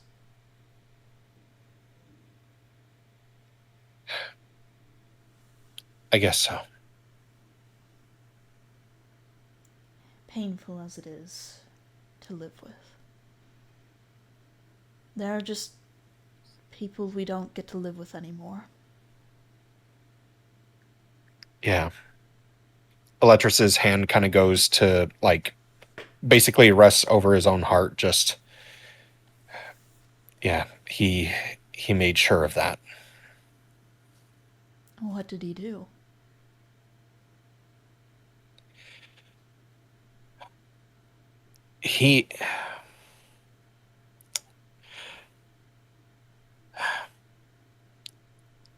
He sometimes came to me for money.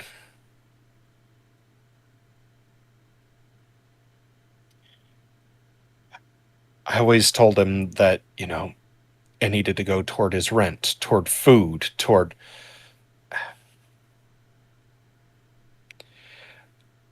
I couldn't just leave him alone.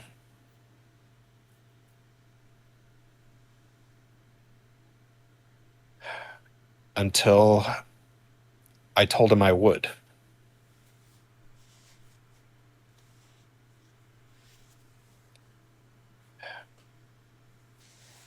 I didn't even see him go for the kitchen knife.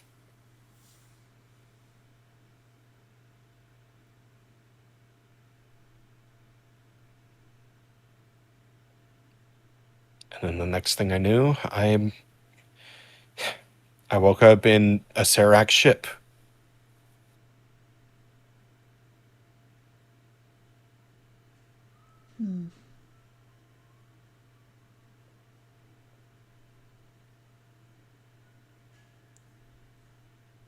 A tragic tale. One with a weight that I'm unsure how to aid with.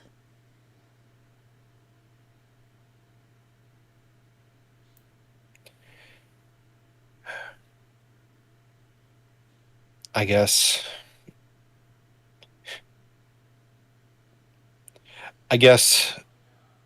by some of your own wisdom you already have. Is that so? I never put much stock into it, but I've heard that joy shared is joy doubled, and a burden shared is a burden halved.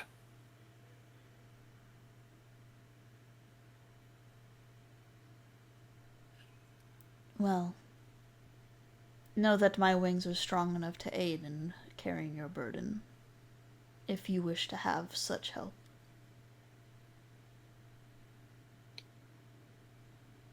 I appreciate it. Thank you, Asasha.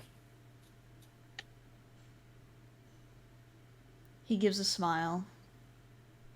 Of course, Starlight.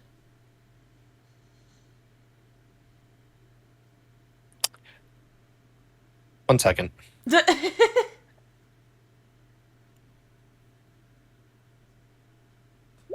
Gay, gay, gay, gay, gay, gay, gay. Gay. Didn't mean to roll that at advantage, but yeah, he's his cheeks are pink. Actually, you know what? Let me roll that one more time.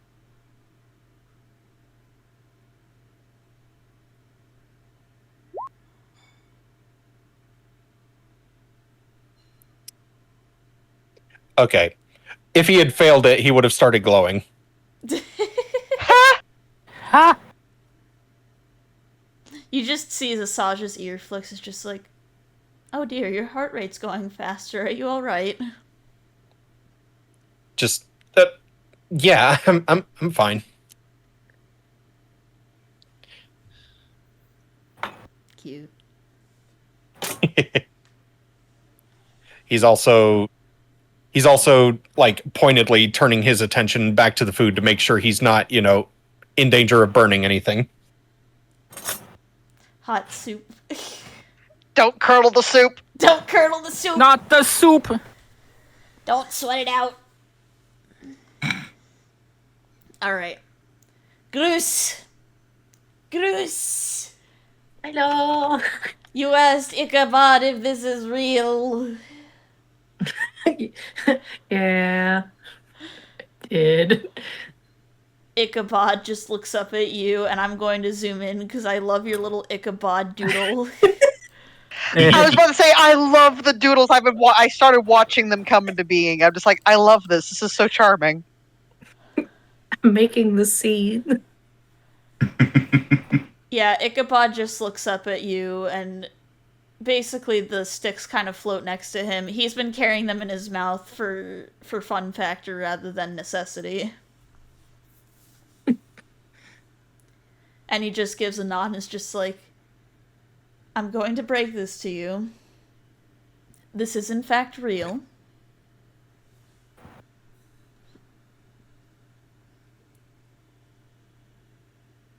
On a scale of 1 to real, how real? This is real. It's a 10. Okay. Groose just sits down, and let me just do a quick. This is flavor. Groose finds right beside them some wild chives and just starts eating them. Okay. Cool. All right. Ben. Fine. Ben. I'm afraid. What? Oh. Do I get to pick? I'll let you pick. I turn back into what I was before my deity did the thing. So you're a forg. Yeah. What? I thought it'd be funny. All right, there's a frog and a baby crane currently talking in the woods. Wait, do I? It's only for 6 seconds. It's for 6 seconds. Wait, okay, hold on. I'm like, all right, this is fine. This is. Pooh! Oh my god! Oh, I'm back to normal. I'm back to. Look! And I like look at my deity. I'm like, I'm back to. Pooh! All right, well, okay. I had the digits for a second. Good to know your. Go ahead. It seems the transformation is unstable, one would say. I think one of Acererak's viewers has decided to pull a prank on you. Maybe someone wasn't there for that episode. Looks at the sky and like shrugs, like, like, are these episodes? I don't know. Alright, well, that was. That was kind of nice. I kind of missed that. Alright, well, I'll just tag that under my existential crises. Resolved one is added tag another. Cool, okay. Everything's fine. I'm fine. I pick up Ichabod. I'm not fine! Hang on real quick. There we go. I realized it wasn't updating properly, so hopefully it's better now. Oh, okay. Ichabod just wraps his little crane neck around your shoulders, just like, there. Once we get me out, we'll be able to fix it, I promise. Okay. I mean, I'm getting used to being in betweensies. But it is, yeah. Okay, we can do this. We are a strong, independent crane. Crane with bunny ears. Very gender. Ooh, very gender? Yes. I like this. We could be gender. All right. That is what we will call this. We will call this gender. All right. You've got some twigs. I have some bigger sticks. We should probably head back. I mean, I can surprisingly see really well in this darkness, but I do not want to stray far. Probably better not. Yeah. Although I'm glad that All night right. vision is helping you. Yes, it's very weird to be able to see at night, but getting used to it. Alright. Lastly, but certainly not leastly, well, okay, there's Jackson. Jackson, what are you doing? Oh god. Jackson is mainly trying to get even more used to his draconic body. He's actually trying to see how long he's actually able to fly for. Flap, flap, flap, flap, flap, flap, flap, flap, He flap. wants to see if he can actually like stay in the air for like long periods of time or not. Alright. Go ahead and make me an athletics check. Oh, athletics. Oh, okay. I was hoping that would be acrobatics. Okay. I mean, I'm either giving you that or constitution. Pick your poison. Athletics would be better, I think.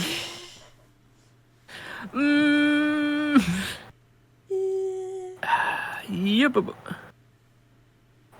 Ah, damn it. You're able to Close to flap that for 20. about 6 seconds before you land on your face. Ow, ow.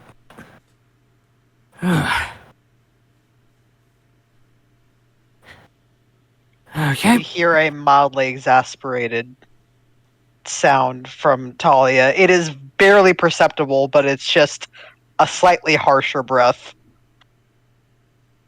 Would Jackson notice that? Is this What's your passive perception? passive perception? I really have to stop closing the character sheet. Well, don't do that. Passive. 15. You're right. Yeah. I'd say you'd probably hear it, yeah. Yeah. Just blinks, looks over at Sally. It's like, got any hints for me, Coach? Talia stops cleaning the gun for just a moment to like look over at Jackson. It's just, I haven't exactly had anything that's given me any kind of organic flight aside from paladin vehicles. Fair enough. I'm just trying to get used to this. Looks over at Q. Don't want to put Q in a position like that again. He's trying to save my ass. Talia's eyes also glance towards Q before moving back. Just, I mean, it's good that you are thinking of that. She stops for a moment, kind of mulls something over in her head and looks over towards Saja. Just, maybe it's something during our travels, if we keep it on the quiet, it's something you can ask Eletris's acquaintance there. Yeah, he kind of blinks, comes a little bit closer. It's like, okay.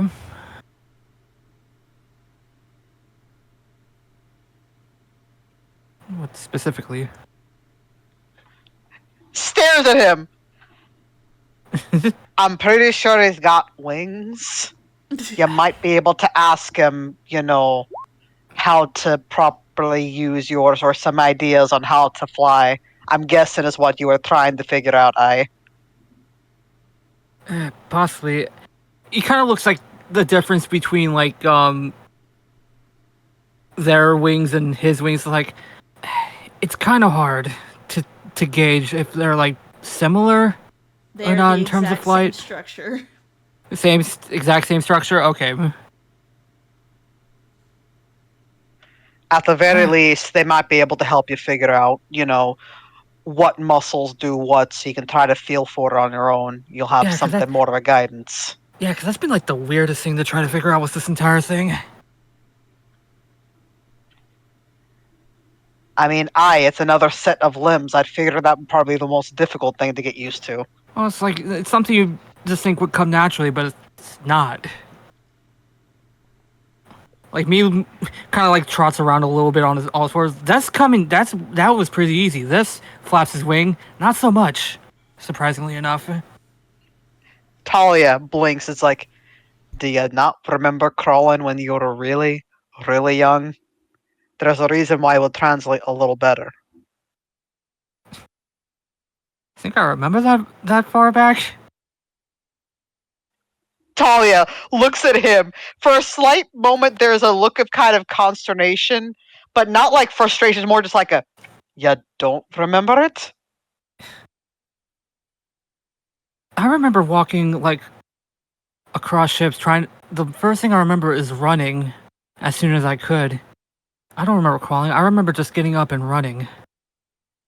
It's the reason why I was always a runner back when I was a human. I was sleek. I was sleek. I was quiet. I was able to get in, get out, get the job done. That's why I was dependable. Huh.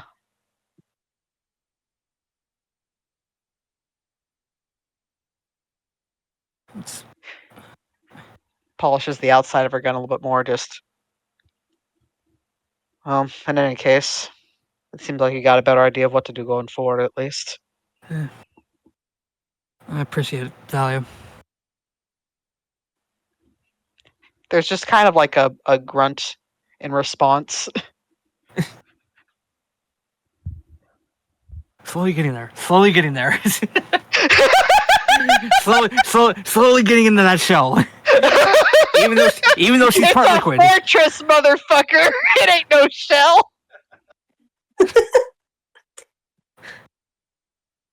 Means you can fly over the walls.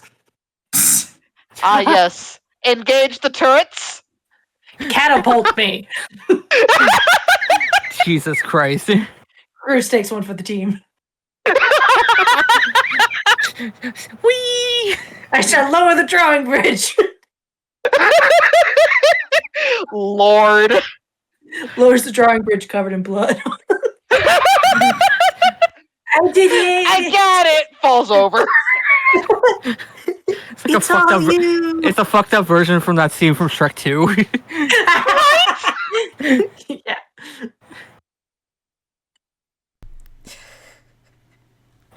I'm so sorry. Don't be. I stepped away for 2 seconds and the joy was brought. This is good. Basically just poking at Talia's shell column. Like, now it's a fortress, and just it went from there.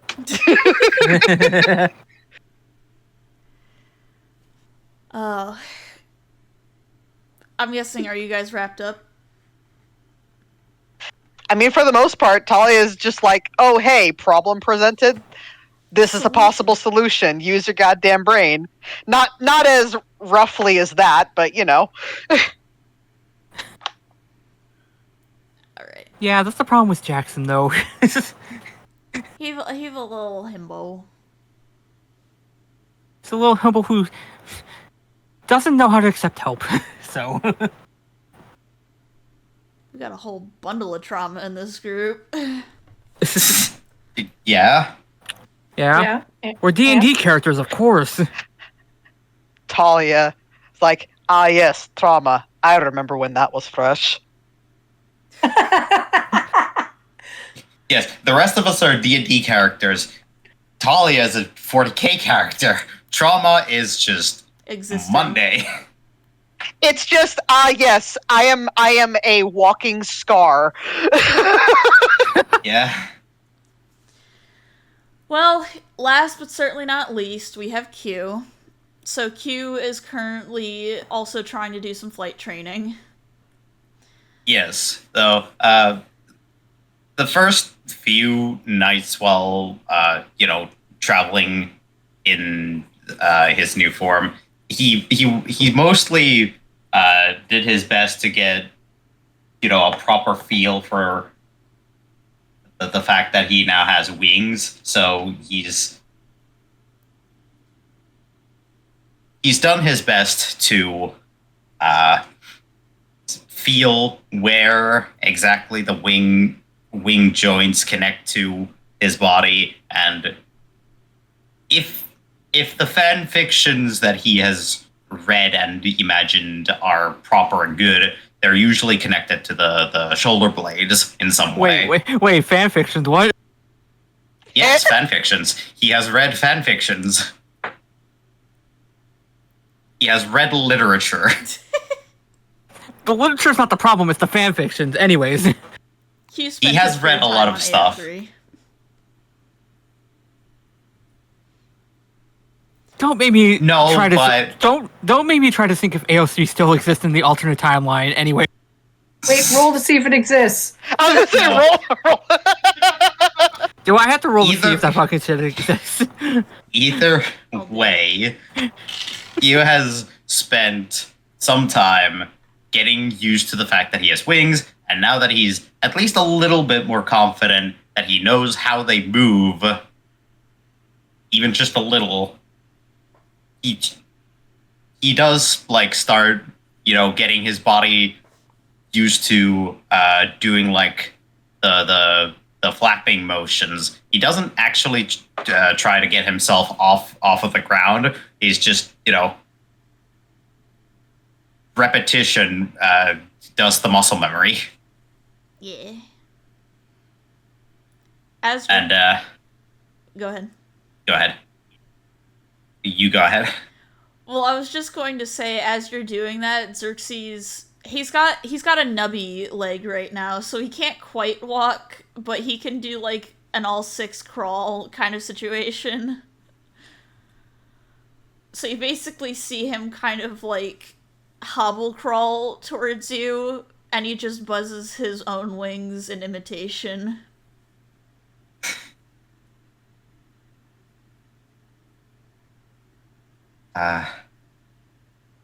How's the leg coming along? It itches a lot, if I'm being truthful.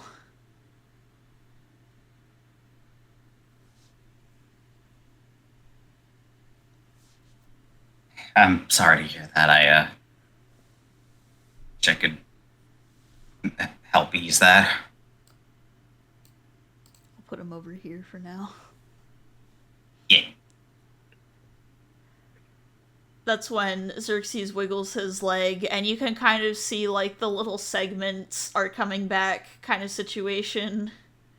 The leg is only about, like a foot-ish long right now, so he's basically stick bug posed. It's not the most, pretty or enticing structure, but he's doing his best. He thinks it's adorable.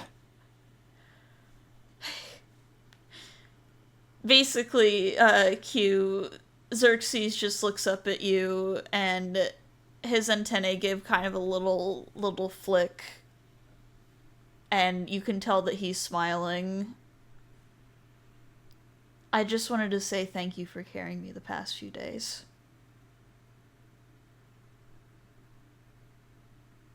It's no problem. I was glad to do it.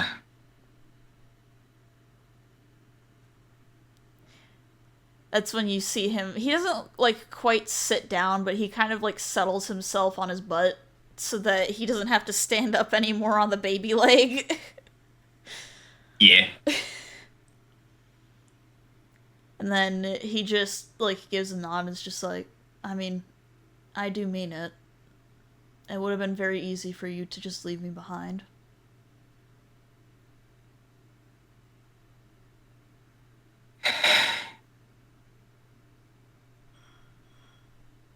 Which, with how much I've come to care about you, wasn't gonna happen. His antennae perk up and his mouth opens a little bit. It's just like, you mean it?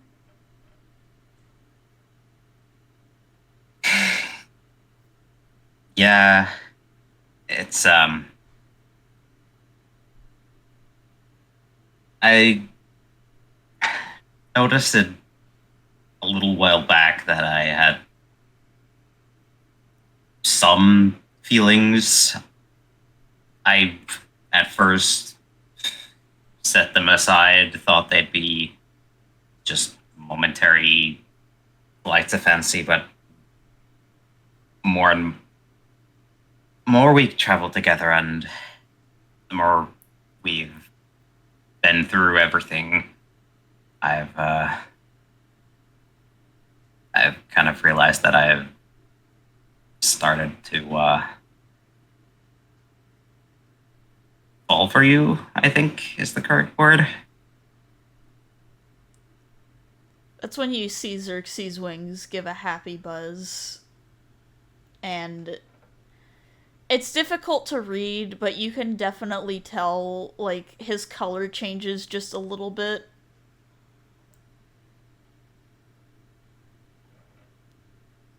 And then he basically just softly says, "So you're saying that you like me?"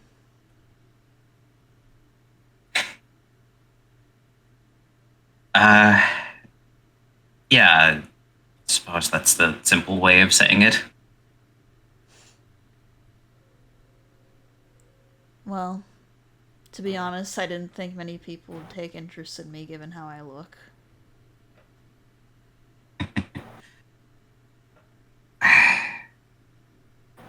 Well, I have very unique tastes.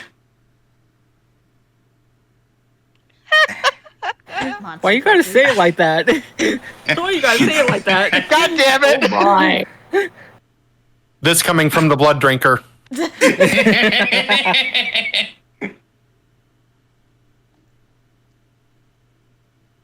Man, Q, you see as Xerxes kind of Outs himself. scooches a little closer to you and gestures for you to sit down so that, like, you can have the word away from the group. Yeah, he does sit close to Xerxes. Yeah, he's resting his shoulder against you at the moment to kind of steady himself. Also, Bloody Phantom, welcome to the party. Oh, But yeah, so Xerxes' eyes are just kind of... He's looking towards you. It's hard to tell exactly where he's looking at most times because he doesn't have traditional pupils, but judging by how his head is turned, you can tell that he's looking you in the eye. I think it's no secret that I care for you too.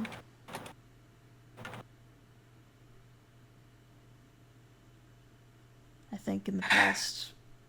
I think it's been over a month now that we've been traveling, hasn't it? yeah. Down here doesn't feel like it. And a way of it being longer or a way of it being shorter.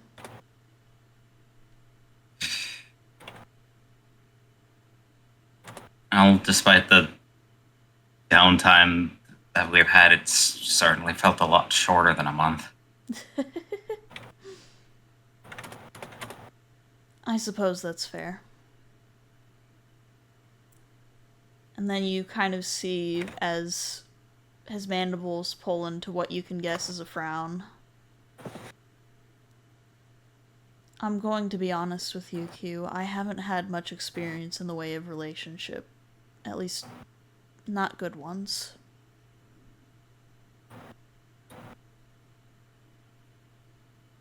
Well, it's not like I can claim to be an expert myself. I've only ever really been in one before, and, well, me and who I was with before kind of drifted apart gradually. He didn't quite get to officially break things off before I found myself here.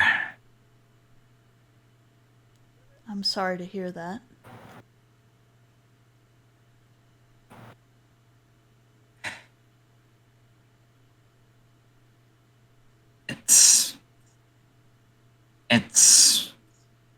It's what happens. I think it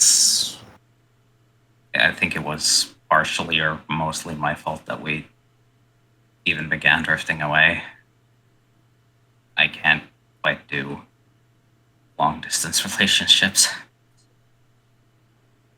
I can imagine how difficult it is, especially when you can't hold the person you care for close.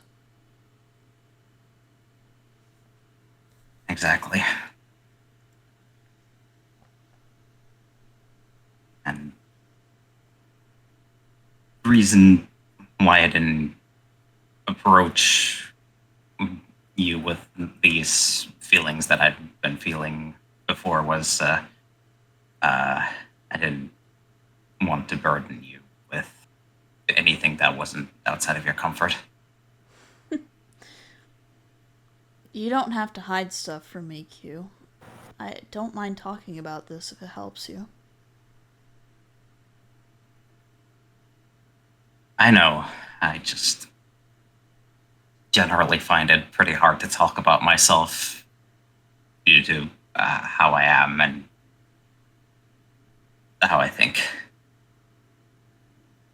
I think I understand what you mean. I definitely know that my own mind's archetype, as it were, made it difficult for people to understand me. Especially taking a lot of things quite literally, even though it wasn't intended to be so.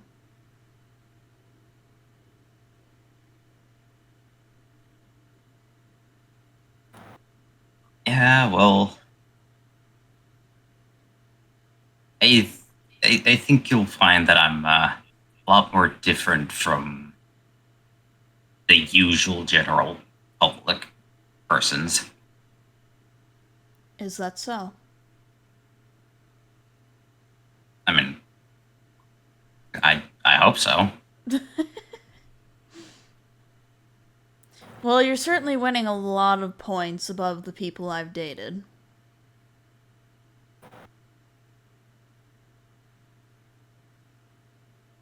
Have they only talked about themselves and ever considered you? Because that is rude.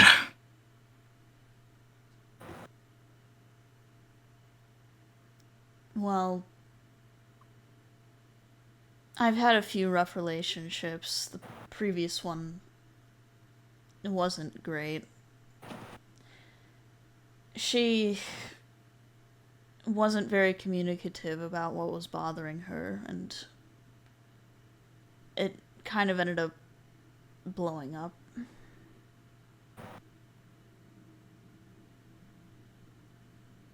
I see.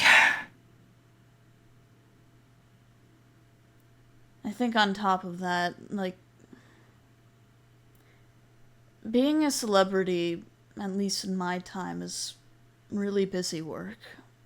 You spend a lot of time working to make things that you feel are worthwhile, and I hadn't meant to make her feel neglected or that I was pushing her away. But I don't know. Perhaps it was selfish of me to focus on work rather than that, and I guess a part of it was just I didn't know what else to do with myself.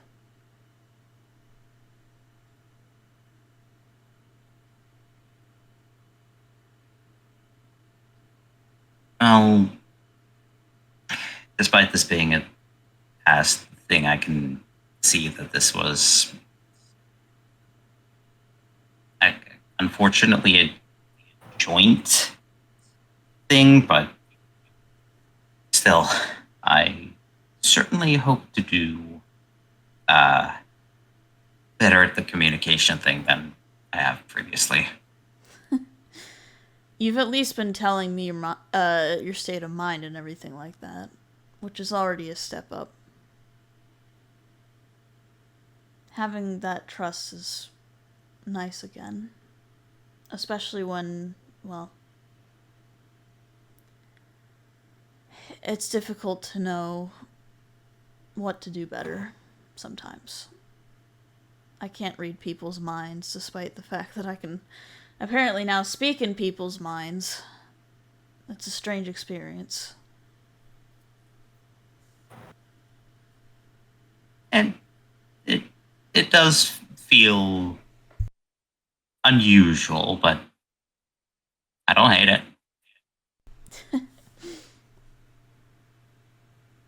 On the bright side, it does guarantee at least one half of our conversation to be private. Yeah, that is true. Boy, that is true.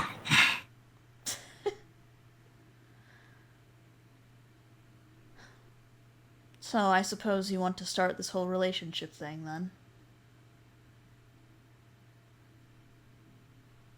I mean, I wouldn't mind. Do you need to sleep on it?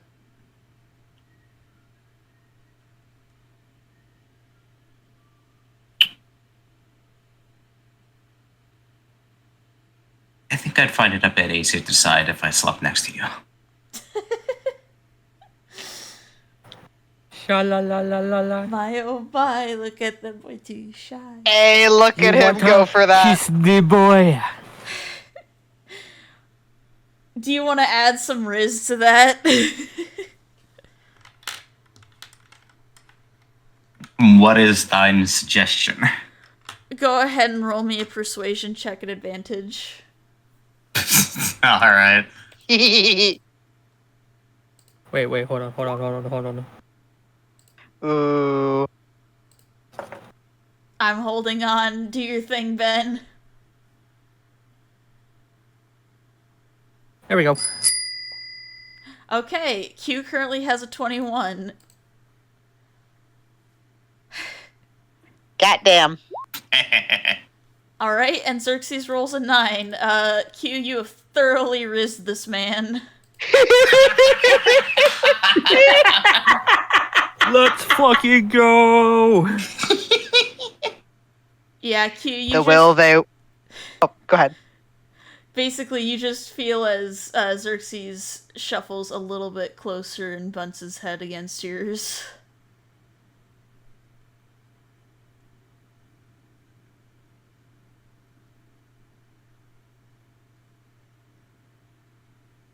Oh no, I killed him.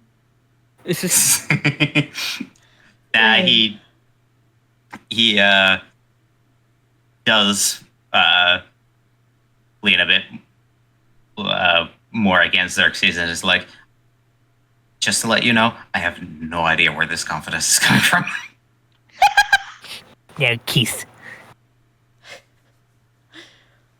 Why do I feel like Jackson says that in reality, and then Xerxes just like, is now a bad time to mention I don't know how to kiss people with this mouth?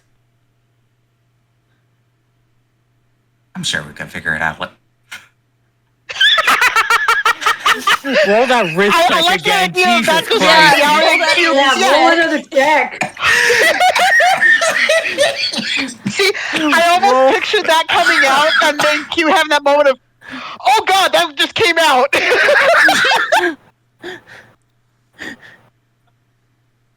Roll that wrist check, man. Yeah. Do it, do it, do it.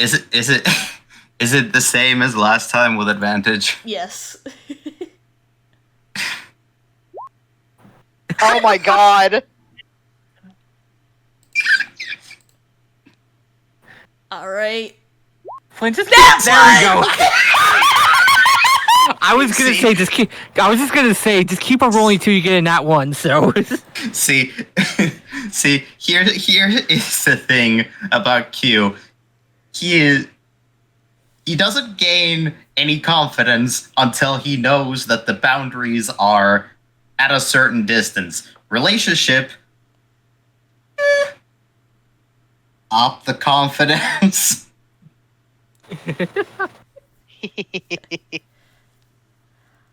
Alright, Q. Xerxes is going to do something really cute with you. Mm-hmm. He basically, very gently, like, takes his antennae and just bunts the tip of his mandibles and his antennae against your cheek. It's basically bug kiss. Cute. Aww. He would turn into his other form, but due to the blood loss, it is ill-advised. It is ill-advised, let's not. Yeah. Yeah, and after that, Q gently takes a hold of Xerxes' cheek, tilts his head down a little, and plants a kiss on the top of his forehead. Q, happy chitters.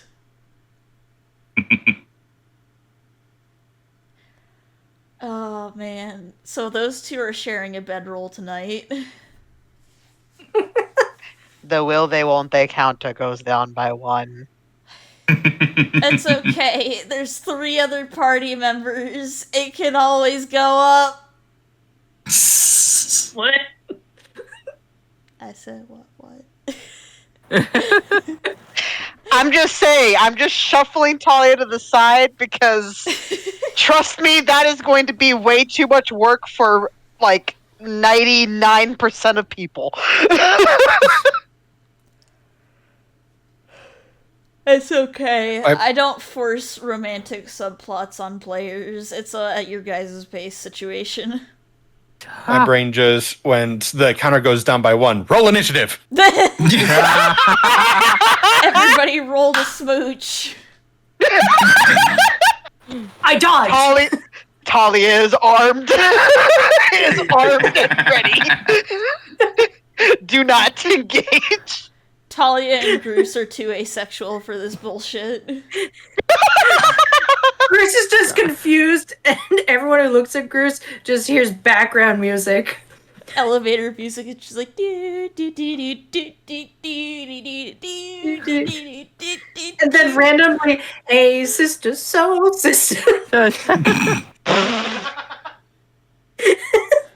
And then there's Jackson. He's here. Look, Jackson is probably the first one aside from Eletris I would think of as like, okay, Jackson's probably something could happen with Jackson. We'll get there. He's not eventually. gonna, he's definitely he's not going after either Groose or Zalia.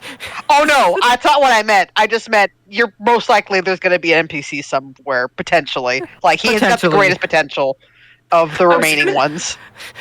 I was gonna say, for the record, Groose is not asexual. They're just like not on radar to do any romance right now. Yeah. I mean, completely understandable. If Yeah. Jackson's complete mindset right now is fucking Groose is just creature, and Thalia is just. I don't know what you lean, but you give massive lesbian vibes. Let's be real on that. So. And good scene. There's the title, everybody. There it is. And to bring it back around to the beginning, let's go. Woven like a quilt. I can neither confirm nor deny because that's never been explored with her, so. Lesbians alerted and then defeated. Let's go.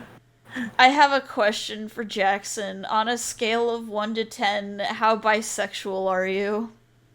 Yes. What's your taste in scrungly man failures? Jesus Christ. I need to know what's your taste in scrungly man failures. He's coming out of the woods just now.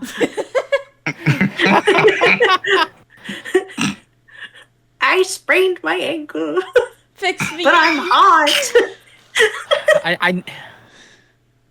God, I need to think about that actually. My hair's back in a ponytail. My hair's back in a ponytail. The secret is I'm actually a centaur. You can braid his hair and his tail. He's got 2 ponytails.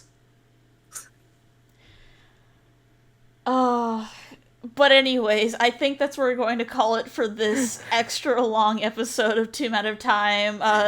For those Fair watching enough. on the YouTube side, thank you all so much for tuning in. I hope you guys enjoyed this chaotic episode. That was 99% RP and 2% smooching.